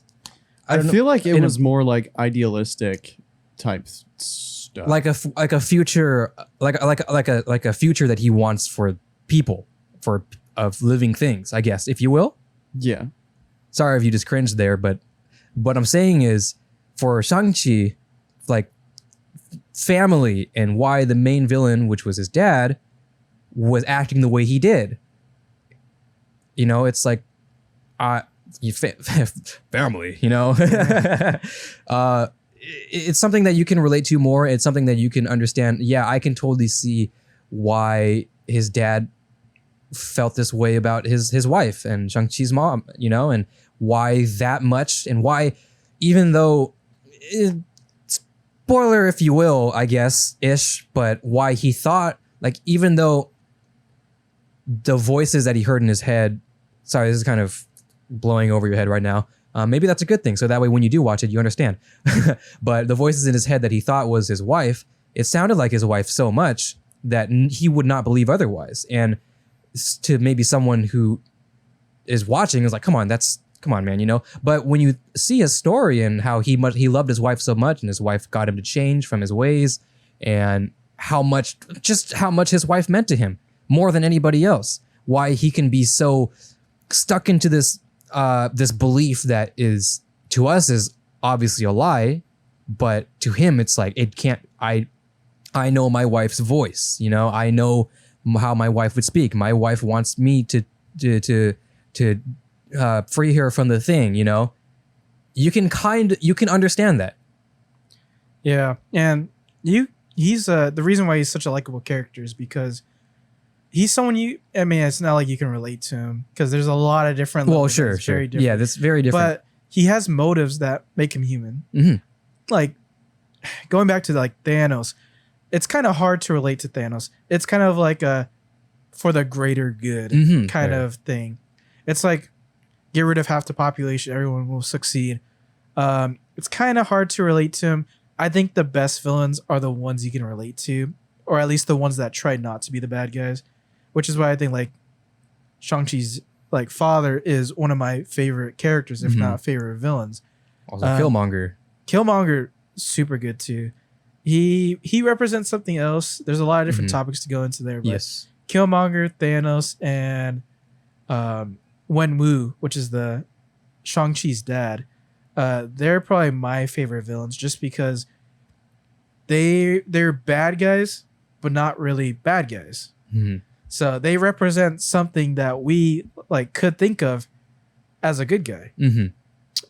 But they're just bad guys inherently. Right. And what Marvel does a good job of is that they make sure they are the bad guys. Like their motives are like probably good to themselves, but what they actually do in execution is bad. Right. Murder. Yeah. It's not just they're bad guys to be bad guys for plot development, you know. They are bad guys, but there's a reason they're bad guys. And if you were to join them, like you could understand what you could understand what drives them and why you could probably join them, I guess, if you will. Yeah. And they do a good job on that. And the last thing I'll say about Shang-Chi is dude. Yeah. the last thing I'll say is that the 10 rings, so there's a lot of different weapons in the MCU. Captain America's shield, Thor's hammer, his axe, just Iron Man's armor. The 10 rings are probably my favorite weapon in the MCU to use. They're not like how they are in the comics. In the comics, they're more like the Infinity Stones. They each have a different power, but the rings are basically just an extra attachment to the human body. They work with you instead of just being an entirely different entity. So how you might see in the film is it's a lot of finesse, a lot of like strong action. It enhances you. It's my favorite just because it looks the coolest in action. And honestly, it's really cool to have bands around your arms. Yeah. Just showing up as like a final boss. Sure. Instead of just seeing like a guy with a hammer. But I love Mjolnir, but dude, the rings are just a whole different It is monster. definitely. I just love the way they choreograph the rings in the fight because, like I was saying before, I was afraid. Maybe not before. But when we were talking in the car when we finished watching the movie, of course, I was afraid that because they were dipping into this kind of Chinese martial arts type of thing, that they would give it that Marvel flair of kind of supernatural. Maybe supernatural is not the right word, but this kind of magic, non-real type thing, this fictional powers type thing. I was afraid that when they mix that, then people would get really upset by the whole, this was supposed to be like martial arts, hand-to-hand combat, that type of culture, right? But the way they incorporated the rings in the fight was perfect. Like, not necessarily to give them like power, I mean, they did this, but not necessarily like Kamehameha power type shit, It was more like it added impact to their blows. It moved with their body, like it was their own type of, it's an extension of them, They used it to enhance their fight rather than it being the fight.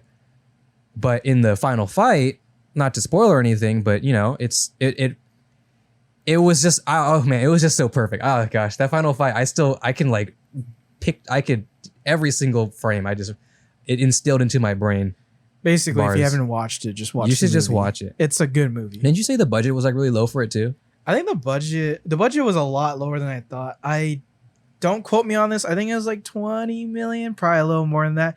But man, did they like double or triple their money. Oh, dude. Yeah. I can look it up because we have the power of Google. What would it say? Budget, I guess?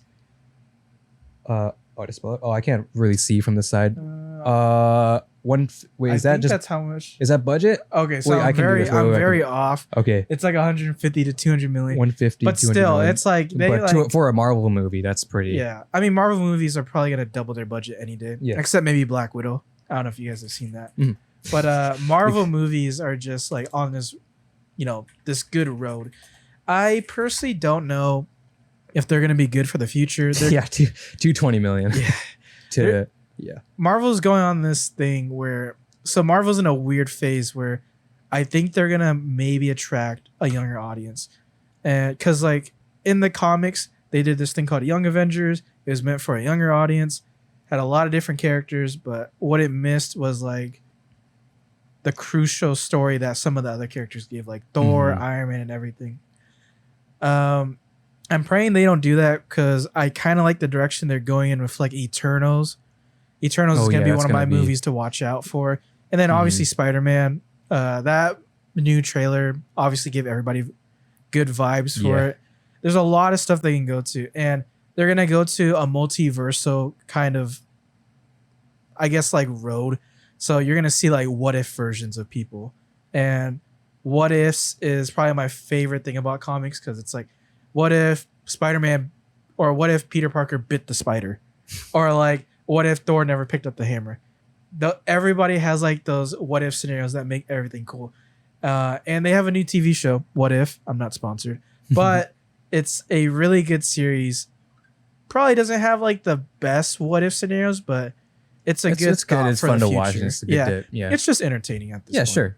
But it does add that kind of extra perspective of like, I mean, it's like when you're watching an anime or maybe like a harem or something and one girl wins, you're like, oh man, what if someone else won? What if someone else won, you know?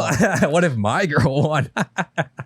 It's I know that's what I would relate it to because that's something that I would whenever I read a manga like Bokuben manga. I don't know you guys watched or read Bokuben, but it did a thing where it was like, you know, one girl won and that was great. But then after that, it was like, what if the other girls won? What if I heard about that. and then everybody got married and everybody was happy. No, it was like, what if this girl won, like this route and this route? You know, visual novel type stuff, right? What if you went through this route? What if you went through this girl or whatever? How would that end? That type of thing. That it adds, I don't know, maybe closure, if you will.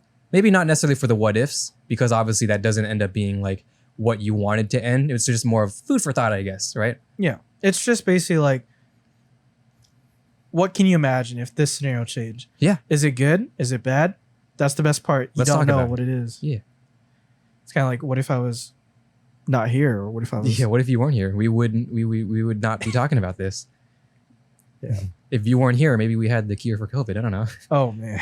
While we were talking. Hey, wait, what if we just did this? What if we just wore a mask? I don't know. What if we just took aspirin? I mean, food for thought. Food for thought. A little more than food, but thoughts of food. Yummy, dude. All right, dude. I was talking with Zach about this before. I need to speak on one more topic with you, Cha, because I have not been able to talk about it, and Zach already knows where I'm going with this, but I keep trying to say it, and Zach keeps silently judging me. But VTubers.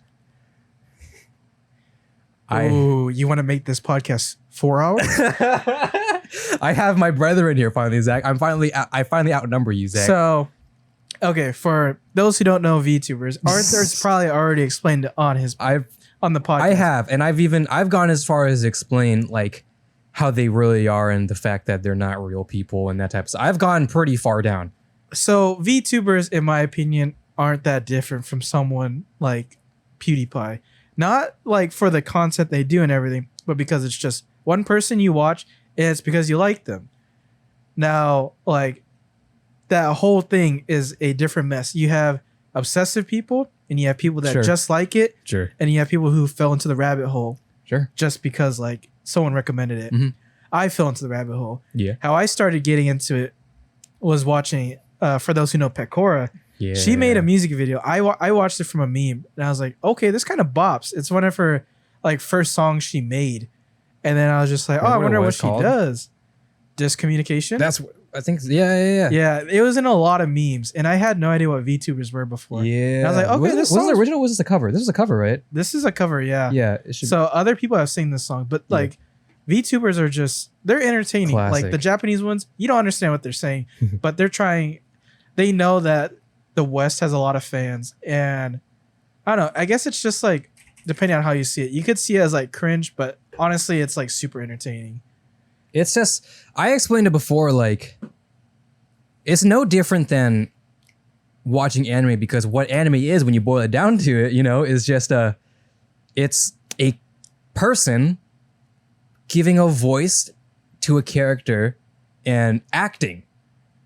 But what they do it so well, and they stay in character, and they, speak the Pecora language and stuff, and like they interact with, the difference is they interact with you and the audience. So it adds that kind of personalness to it. Obviously, the way to do it, you got to drop the red supa, but Yeah. And so like if you're ever going to go to a streamer, and this goes for like anybody, if you're trying to get their attention and they're a big streamer, you are not going to get their attention unless you drop something. Yeah, you could throw like a comment in there and they might read it. But but if it's not Japanese, then it might be a little difficult. But VTubers are like popular just because it's a big train to hop on. It is, yeah. And like you don't have to watch all their live streams. No. I like most people just watch the clips. Yeah, I like the English version. Some of them have good vibes where you could just like tune into them. Was it translating in Spanish? I think the caption is Spanish. I think caption is Spanish. But like VTubers, to me personally, like yes, it might have been weird in the beginning just because I think so. Yeah, it's an idol that is a 2D person. Well, that's more like Hololive. Hololive is more idols, and I think the idea of idols is a little kind of not understood in the West here.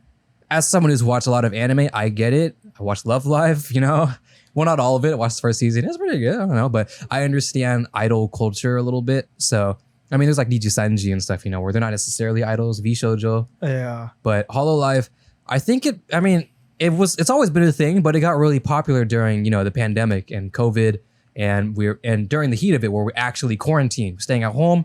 Not to discredit other YouTubers. I mean, I still watch, obviously, YouTube, other media and stuff, other streamers. I still do that, of course. But when you have nothing to do but that, you kind of start to look for different things to watch, You kind of got, or rather, not necessarily start to look for things to watch, more things start to pique your interest. More things that you probably would have never clicked on, you might click on now. Just because you're like, yeah, I'm literally not doing anything today and I'm still getting paid unemployment. I might as well just click on this to see what's up.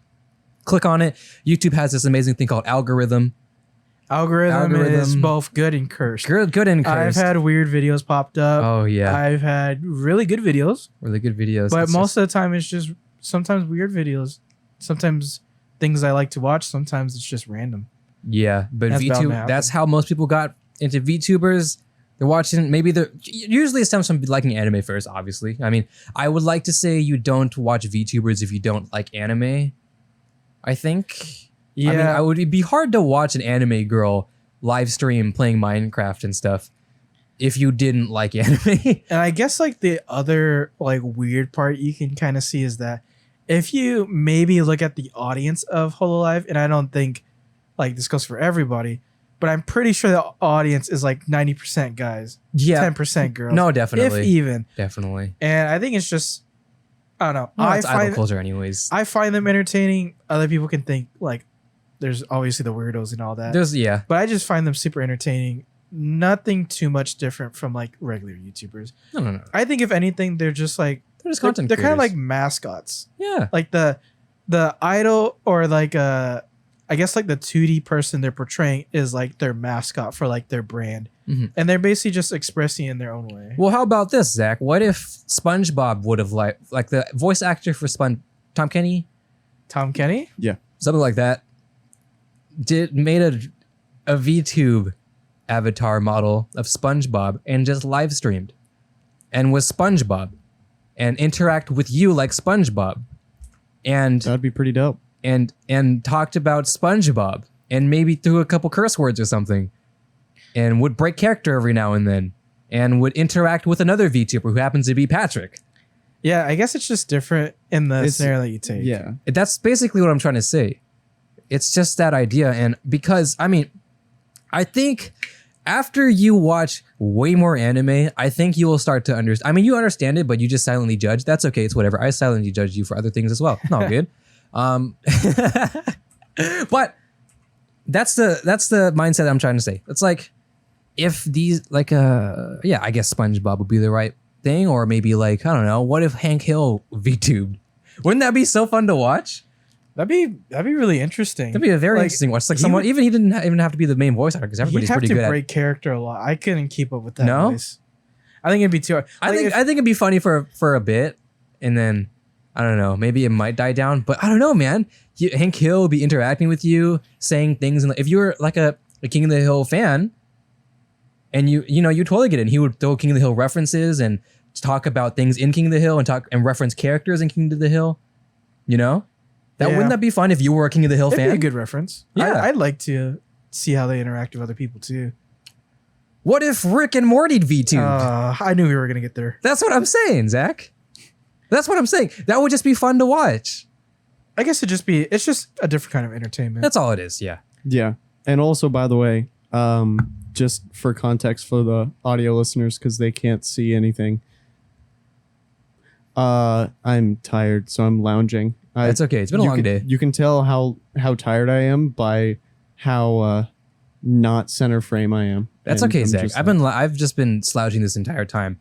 Okay, Zach. How about you give me a topic? Give you a topic. Give me a topic, Zach. Give us. Oh no, I'll give you a topic. Let's have Zach talk.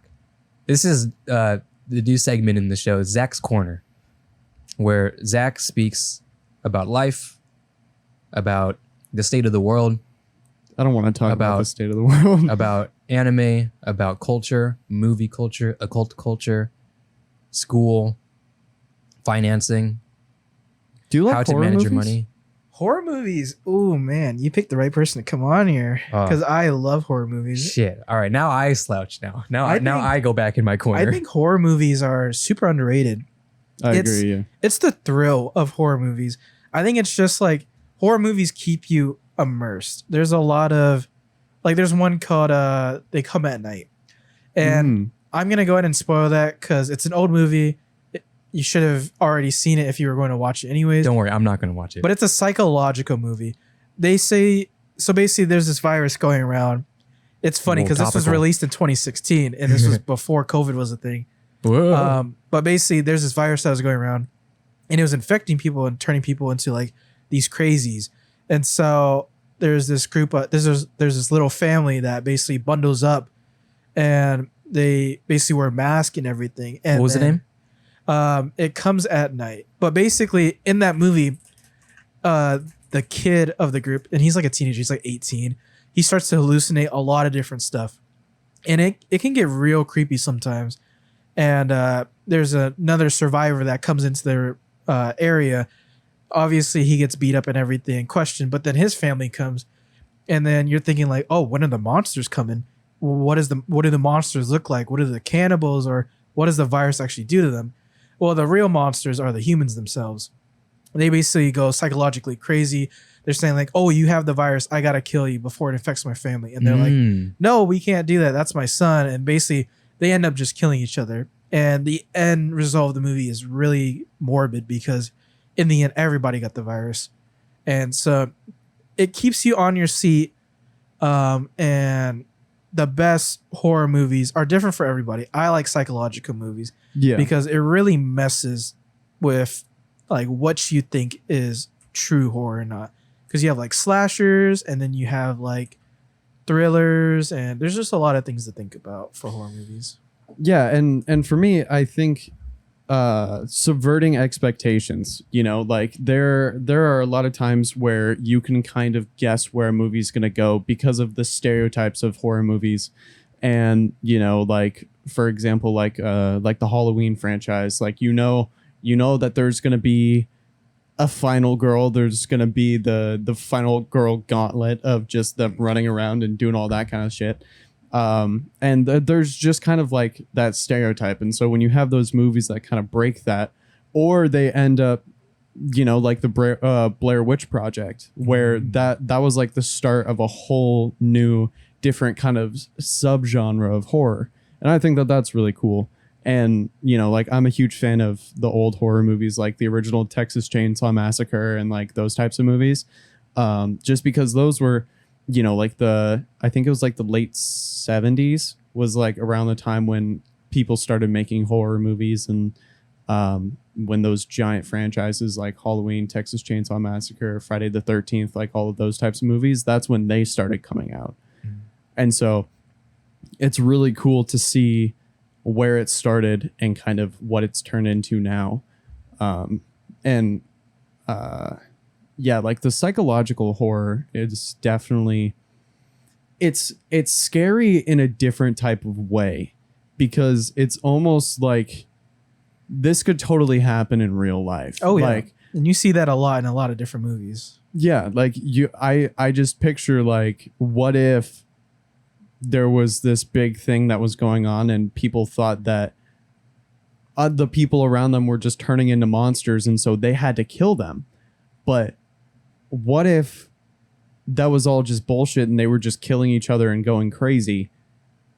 And then what? You know, it's a type of food for thought that you wouldn't really think about. Like, you wouldn't really think about. It's kind of that like what if thing that you're talking about, where what if, yeah, like this psychological, maybe it's a pseudo virus or anything, but although in the movie I think it was an actual virus. Yeah, it was an actual virus. Yeah. But ultimately what got to people was the idea Like of the idea of having fear and having it. Yeah. And fear is like the killing each other from worst the thing. inside. Yeah. Yeah. Because it's just freaking out. It's kind of like, oh, you have this, I'm going to kill you. No, you're not going to kill me. I'm going to kill you, so you don't do that. And it's just like, it's like a domino effect. One thing happens because of fear. Fear is seen in like every single horror movie. And fear is A very relatable thing. It's a very relatable thing, and it's superhuman. It's inside everybody. I mean, when you're in that fight or flight moment, you know, that I have to act now, that type of thing. I don't have time to think.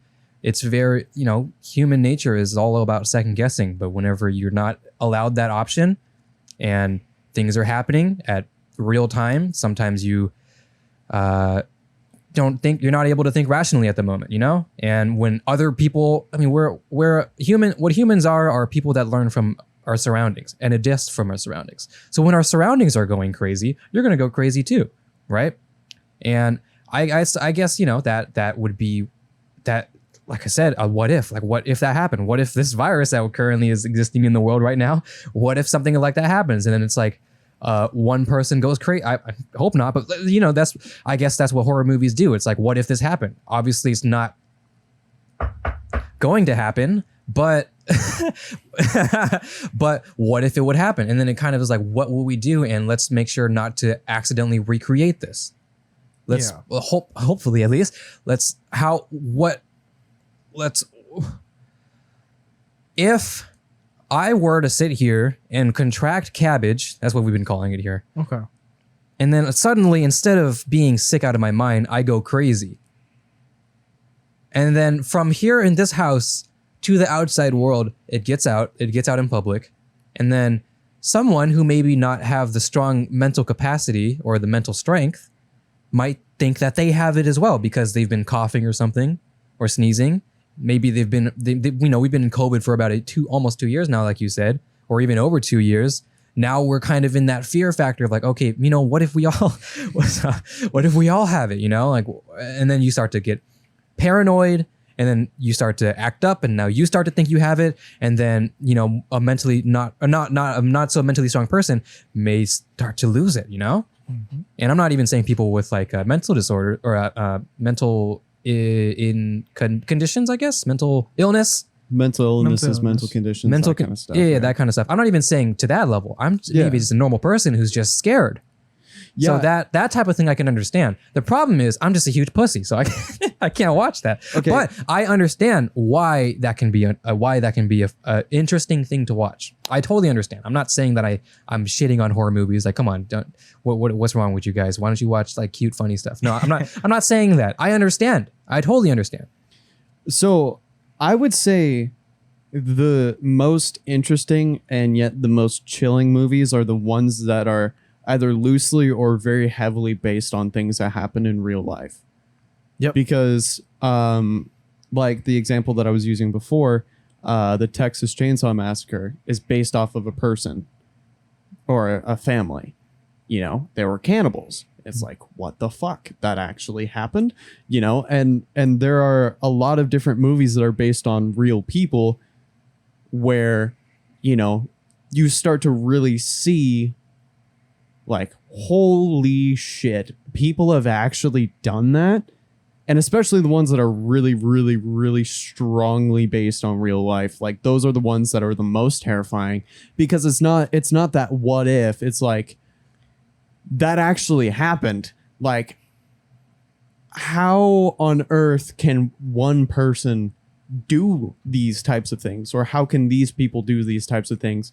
And it's personified in a way, and obviously it's exaggerated because, you know, it's film and that's kind of what happens, but it's really eerie and chilling to learn about these movies, learn about the history, and, you know, sometimes fact is scarier than fiction in those types of situations, and that's when it gets very fascinating and very creepy. And yeah, I just like horror movies because, you know, like we've been talking about basically this entire show, I'm a big storytelling nerd, and horror movies tell a different type of story. And obviously, you know, a lot of them get told in the same way, but there are those certain movies, like those psychological horrors, the paranormal ones, you know, just all of those different types of movies that tell a similar story in a different way. And I think that that's when it gets super compelling and super interesting. And also those movies that can scare the absolute shit out of me, like, that's impressive. You know, like being able to instill fear in somebody else just by using cinematography, audio design, all of those different types of nitty-gritty details, to be able to instill that fear, suspense, that underlying tension that you feel in those moments, like, you know, right before that jump scare, you feel like something bad's about to happen. And that is such a huge testament to all of the things that I really enjoy about movies and TV and anime and all that kind of stuff. It takes all of those elements to make you feel a certain way. And in this context, it makes you feel scared or nervous or anxious or tense. You know, it's not very, it's a very unsettling way to feel, but it's still them being like the directors, the sound designers, the cinematographers, all of those people, they're able to just draw that emotion out of you. And I think that that's super compelling and super cool. And that's why I'm such a huge fan of horror movies, because, you know, obviously there's a bunch of copy and paste, just like it's the same shit, different day. It's like, you know, Paranormal Activity 17 or whatever, you know, just like all of those sequels that are just cut and paste from the original. But those movies that take it in a different direction, those are the ones that I think are really cool. And especially lately, they've come out with some really, really, really good movies that are just completely different, and it's super sick. Yeah, so going off of that, my favorite horror films are atmospheric horror films. If you've seen something like The Grudge, which is a classic and you should watch it. Oh yeah. Maybe not all three films, but you should watch The Grudge. And A Quiet Place. That one is one of my favorite films, because if you watch The Quiet Place in theaters, you know why it's called A Quiet Place. Because oh man, I couldn't even imagine. Holy moly. Theaters were just like, when something happens, boom, you can hear it, especially like all the other big theaters. But anyways, in The Quiet Place, what makes it so good is because it focuses on your sense of hearing. So with a theater, you can imagine like how sensitive your hearing is. So it's almost like a silent film most of the time. And what makes it so scary is because you anticipate something's happening, but you don't know when. So like the slightest leaf cracking would scare you.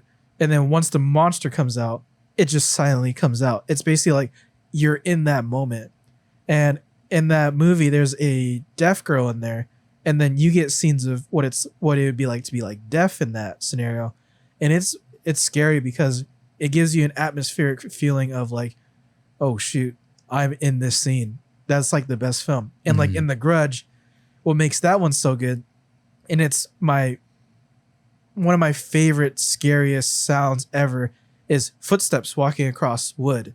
Yeah. So like imagine you're in the house by yourself, right? And you're basically like doing stuff by yourself, and you hear footsteps, and you're wondering, oh, what the hell is that? And you go investigate, it's nothing, and you hear more footsteps.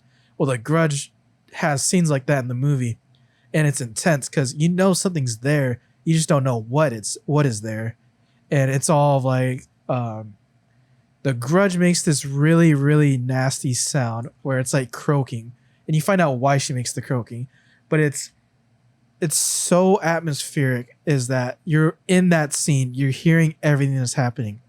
And it has jump scares, and jump scares are debatable whether or not they're good. But the jump scares in there are pretty much some of the best because it's built up horror. Yeah. And atmospheric horror is my favorite just because it's like you're there, you're immersed, and you're hearing everything the main character hears. Yeah. Yeah. And I think I have a little bit of a gripe with jump scares just because they've been used and abused so much in horror movies. Because the main purpose of the jump scare is obviously it's called a jump scare. It's supposed to make you jump, and like it's supposed to make you flinch, and it's supposed to scare the shit out of you. And so the way that you're able to do that properly is to not make it so that you can see it from a mile away, you know, like a lot of times, especially in newer, just kind of stereotypical thrasher type stuff, that's they're just all over the place, and there's no tension and release. There's no like anxiety to it. It's just like ooga booga, and then that's it. But yeah, it's really interesting when you're able to break down movies into kind of the different components and how they are good. And it goes with all genres of storytelling in movie form or in cinematic form. You know, there are certain aspects of it that just make it so compelling and so good. Have you guys watched any horror anime? No. Ooh. Higurashi? Oh, okay, so horror anime is a whole different story. Yeah, I feel like Zach would love horror anime. Because horror anime doesn't hold back. No, Horror it does anime really likes to get into gore. Yeah. And gore isn't for everybody. Gore can be sometimes super overwhelming. But they do a good job of making you kind of scared. Like I've seen scenes, like Higurashi scenes, where it's just like they do a really good job at build up. So that I mean, you kind of think about it, like let's say, for example, maybe not even Higurashi, because I think I've repressed that memory from my brain, but I remember the feeling. But like, let's say, I don't know, there's a scene where someone's fingers get chopped off or something like that. I don't know. Mm-hmm. If it's animated, it's kind of like, you know, it happened, whatever. If it's in real life, you kind of, you know, you could feel that. So that's why it's a little different. But the way they can build it up, the suspense, because the way anime does music, the way they do that, it could definitely be. Okay, come on now. Footsie underneath me. Well, fuck you. You know, I can totally. Oh man, you should have. What kind of? Have you seen any like at all? I mean, I haven't, so I'm just curious. I can't think of any off the top of my head. I've seen. I'm a clip guy. I usually like to watch clips on YouTube. The thing about like horror anime scenes that are like super iconic, I think partly is because of the animations, obviously, but the voice acting is like super legendary. It's like they're literally getting their fingers chopped off. It's like it's almost realistic, like all the pain that they're like going through if like something happens or somebody gets killed and all that. Obviously, like I don't think it's too. I don't know. I'm sorry. I hate to interrupt, but I have something in my brain and I want to get it out before I forget. It's so cool because Arthur and I will sit and talk about how great the voice actors in anime are. And They're on another level. And I just am imagining what it would look like and sound like in a horror setting.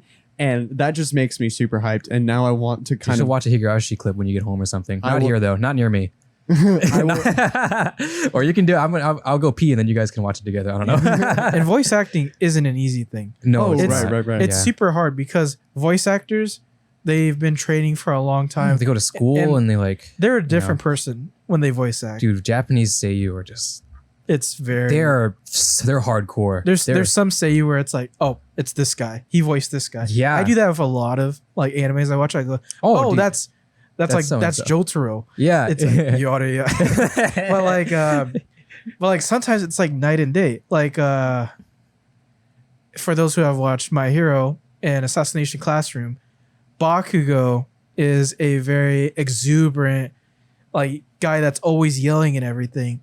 And then in Assassination Classroom, there's this guy named Karma. He's very, very down to earth, really calm and everything. And it's kind of crazy that it's like the flip of a coin. Same person, just different sides of voice acting. And it's hard to pull that off. Their range is crazy. I've gotten back. Sorry to make this episode longer, but we'll end soon. Don't worry, guys. I gotten into seiyuu culture again. I've always been into it, and then I stopped. Seiyuu, voice actors, actresses in Japanese is what I would assume it's translated to. Maybe something a little bit more general, but even like VTubers, they're idolized like hardcore. Like they are not just actors, actresses, or voice actors, actors. They're actors. They're idols. They're on photo shoots. They do music. They're on TV shows. They are the guys, the people that I looked up to. Like they are gods. Like I can't even see. Like you've probably seen like Yoshisuke Matsuoka's like Kirito's VA. Clips of him, dude. He's good. He's goated, dude, and he's like you don't know him, of course, but if you're in the space, you know him. Like you'll recognize his voice in all the main characters. It's like, and it's funny to see clips of them. And then whenever they do like live events of them doing the characters or voice acting and whatever, they're just, and that's again, like I've said before, Zach, that is not to discredit voice actors here in the West at all. No. The problem is that, and of course not to discredit like English dub, the problem is that it's not bad. The problem is it's unfair because Japanese voice acting is just it's top notch. It's just unrivaled. So it's like almost not fair to say English dub is bad. And it's also, I guess it's also like the right setting too, because Pokemon has a Japanese dub. Oh yeah. And I can't watch Pokemon in a Japanese I have never dub. watched Pokemon dub. I don't think I have. Or like Japanese dub, that is. Yeah. So like listening to Ash English versus listening to Ash Japanese is not, it is very different, but they sound kind of similar, but I just can't watch it. Whereas like watching something like literally any anime, listening to Japanese is like better just because one, I'm probably exposed to it first, so it sounds better. And two, they're just that much better. There is an exception. There's an anime called Full Metal Alchemist where I think the English is better because one, I think the voices fit much better for their characters. And two, I think they put just as much output in voice acting as much as the Japanese. It's really interesting because I have those shows that I watched in English, like when I was a little kid, like Naruto and like Dragon Ball Z and like that kind of stuff. I watched it in English. And so going to the Japanese, it's a little bit jarring. And it's not because, with those shows, it can kind of go either way. I think it's really just because maybe one is nostalgia and we've grown up with it and we didn't know, that there could be a Japanese. Well, maybe we did, but we never heard it. So we don't have anything to base it off of. Also, I feel like franchises like those are just, they probably, they care more a little bit, I guess, if you will. Yep. Yeah, for sure. I guess. So they would want to make it good. They want to make it representable. They want to be proud of it. And it's not that, English dub for anime A and B nowadays is bad, but there's just differences that you there's notice. just differences. Like I bet you didn't know there's a Japanese version of SpongeBob. Oh, dude, I know. I only know this because of Corona's stream. Yeah, Japanese SpongeBob, Japanese. I need to watch it. Japanese Family Guy. They're everywhere. Yeah. But that goes for like every language. There's like Spanish Family Guy. Yeah, and I could not watch Japanese Family Guy. I'm gonna be honest. No, I don't think I could. Just because like it doesn't feel right. But that like but that's an almost American animation, so having English is just makes sense for that. It depends on the origin. Yeah, well, I'm lounging again. It depends on the origin of where it came from because the original voice acting, the original everything, it was done with the intention of this is what I want this to look like. This is what I want this to sound like. And so when you're trying to like replicate kind of like what the original voice actors were trying to do, it's a little bit different. Oh, My guy, look at all the characters he's did. What a god. What a god. What a god. Anyways, sorry. I just wanted to, What a god. What a god. But I was gonna bring up a thing. Oh fuck, what was it? Oh shit. Oh me. was it voice acting? No. It was a bounce off of Zach. Not in disagreement. Don't worry, Zach. What was it? Oh shoot. Why do you always disagree with me? Actually, we agree with each other more than disagree. Yeah, that's Oh gosh, it was a good point. Bad streamer. I don't know. Dude, I'm tired. Yeah, it's okay. Maybe we'll talk about it another time. Yeah, we'll definitely have to have you back on though, because Of course, I am honored. Yeah, A lot of fun. It was a lot of fun. Thank you. I finally brought one of my brethren in so that we can talk about anime and stuff now. I'd be happy to talk about Genshin next episode. Oh, if anybody dude. Oh, we plays should have that. talked about Genshin. That's dude. a whole different episode. Oh, and we're gonna have to save it for next okay, time real I'm quick on. then. Real quick. Just one speed Okay. one. One speed round. Speed round. Okay, speed How do you round. feel about the controversy with the 1 year anniversary? So 1 year anniversary. You know Genshin about it, right? games. Yes. Okay. By the So way, if you don't know Genshin, sorry, in case you don't know Genshin for some reason and you don't ever browse the App Store or watch YouTube ads, it's like basically Breath of the Wild, but gotcha anime waifus and husbandos. So basically, there's this controversy with the anniversary saying like, we've been here for 1 year supporting your game, playing it.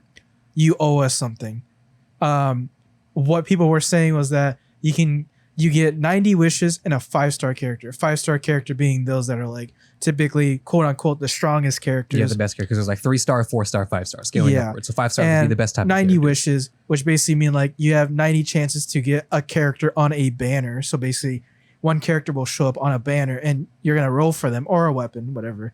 But If you're a 90 nerd. wishes is a lot. Like in game, paying for 90 wishes is I think like almost $200. Almost, I think so. Yeah. Yeah, and so people were just basically demanding, give us a free 5-star, give us like a reward that is like worth our time investment in the game. And Mihoyo basically just said, no, we're gonna give you smaller rewards. We're gonna give you maybe like some events. not even like 2 wishes and some events, and that was it. And then English Genshin. I mean, because I don't follow English Genshin a lot because I explained to Zach before. I don't follow a lot of English people on Twitter. It's usually Japanese people. So I see Japanese Twitter and stuff. Japanese Genshin Twitter. It's a lot more pleasant, I'd say. English Genshin, they get pretty personal, or not personal. They get very passionate, and they got really mad. And they are the ones who kind of started it. I feel like the East didn't really care too much. They were more like, Kokomi is so cute. Yeah, let's go. They you were know? probably more scared of actually getting to play the game. I- Kinda having like 2 hours of time to play games. Yeah, but the English people, or West, I guess I will say, got really heated. They made a huge ruckus, those kids out there, and they were super upset. They were saying, creating this whole boycott Genshin 2.0, because 1.0 is pretty funny. 1.0 was a different game. That was no. Genshin. I don't mean 1.0 as in version. I mean, remember when? Okay, no, I can't say it. No, this episode is going too long. Basically, people got mad. Hey, we want more stuff. And I mean, rightfully so to an extent. I feel like we have been playing for an entire year. They've made millions of dollars, and it's a free game. And they're still able to rack in all this dough because a lot of people were playing, buying things, microtransactions. It's the era of microtransactions. It's how it goes. So people were mad that we've been doing this for an entire year. You should give us more than just 1 or 2 rolls in a casino gotcha thing. And to an extent, I'd say rightfully so. I agree to that much, but not to the point of like mass, like giving bad ratings, like 1-star rating in the App Store and stuff of saying, and it just not even of saying because of the anniversary, but just doing joke ratings and stuff. They did that for Clash of Clans. They did, yeah. They 1-starred Clash of Clans with reviews. 1-star reviews for Clash of Clans talking about Genshin Impact. I don't know why, but it just happened. Yeah, so I felt like that was too much, and then and it got to the point where finally Mihoyo is the makers of the team, the development team behind Genshin. That's why we're saying that. But they finally okay, whatever. They didn't really make I don't think they made a statement, but they just gave out rewards. They ended dealt up- with it negatively because they started they started canceling a lot of stuff. A lot of responses, a lot of drawings that were negative towards them, they canceled it out. So they basically took the baby approach and saying like, no, you guys can't say bad stuff against us. Yeah. And I think they should have addressed the players personally. But my take on it is that in the end, it's a free game. Obviously, I'm not going to get what I want with it. You know, it's not like I pay $60. I deserve to get all the stuff I want. It's a free game and you're playing it. And the best thing that it gives people is content. So, yeah, it would have been nice to get like a 5-star my choice and 90 wishes just for the thrill of like gambling and rolling. But, you know, it's a free game. I've liked it. I'm still going to play, obviously. Does it suck? Yeah, but like we're still getting rewards here and there. Yeah, I think the content for me makes up for it, you know. But yeah, all right, thank you. I just need another person to agree with me because I thought it was really stupid. Yeah, and I'm pretty sure this train's going to continue, but we're still going to keep playing. Yeah, we're still playing. The crybaby tactic, Zach. Yes. Sometimes when in life, when you don't get what you want, you just complain. Works every time, you know? All right, that's about it for, I think, today. Thank you for listening. I know it's been a very long time. Yep. It's usually how it goes whenever we record 2 episodes a day. Although I think we're going to start having to do that now because our backlog is done for. Arthur, we've recorded 3 episodes in 2 days. Yeah, it's been a long weekend for us, but thank you for coming on, Kristen Shaw. Thank you for talking about things. Finally being my anime companion in the show because we've had 2 who haven't watched anime, and I'm just like, all right. But I mean, it's okay. We were having fun. Big long road ahead of us. Big long road ahead of us. I will now fly out a bunch of anime YouTubers, and it'll be great. But yes, thank you. There's things in the description. Do you have anything public that you would like to shout out? Nothing really. Just like and subscribe. Hey. If you're on YouTube. Do you have any public social media? Twitch? You still streaming? Not really. I play League of Legends. If you do, what's your Twitch, man? If I ever start streaming again, it's twitch.tv/chachafe, CHACHAFE. It'll be in the description. I play League of Legends, so if you like League of Legends and getting taught, that's probably the place to go. Not if you like League of Legends, if you are unfortunate enough to play League of Legends. Yes, unfortunate. But maybe I'll play Among Us again one day. But yep, that's my Twitch. And hopefully you guys swing by if I ever pop back on. Yeah, it'll be in the description if you want to find him. That's it. Zach, do you have any insightful words to say to the people that will change their lives forever, that will make sure that they appreciate the state of the world for what it is? Do you have anything that could change a young middle schooler's life who's currently going through puberty, doesn't know who they are, doesn't know who their people around them are? Do you have anything to say that will change his life, his or her life, their life? Don't take life too seriously. If you love something, do it. Don't let people tell you what you should or shouldn't enjoy, like anime or, Genshin. Do what you love to do. Yeah. Smoke grass, eat ass. I'm kidding. No, don't do that. No, I'm joking. No, but I don't know. Play video games. Have a time. Do you? You do you, boo boo. Be yourself. Watch anime. Yeah. Sleep. Eat sometimes. All right, I'll stop. You can stop now. Okay. Thank you. All right. Okay. Goodbye, everybody. Goodbye.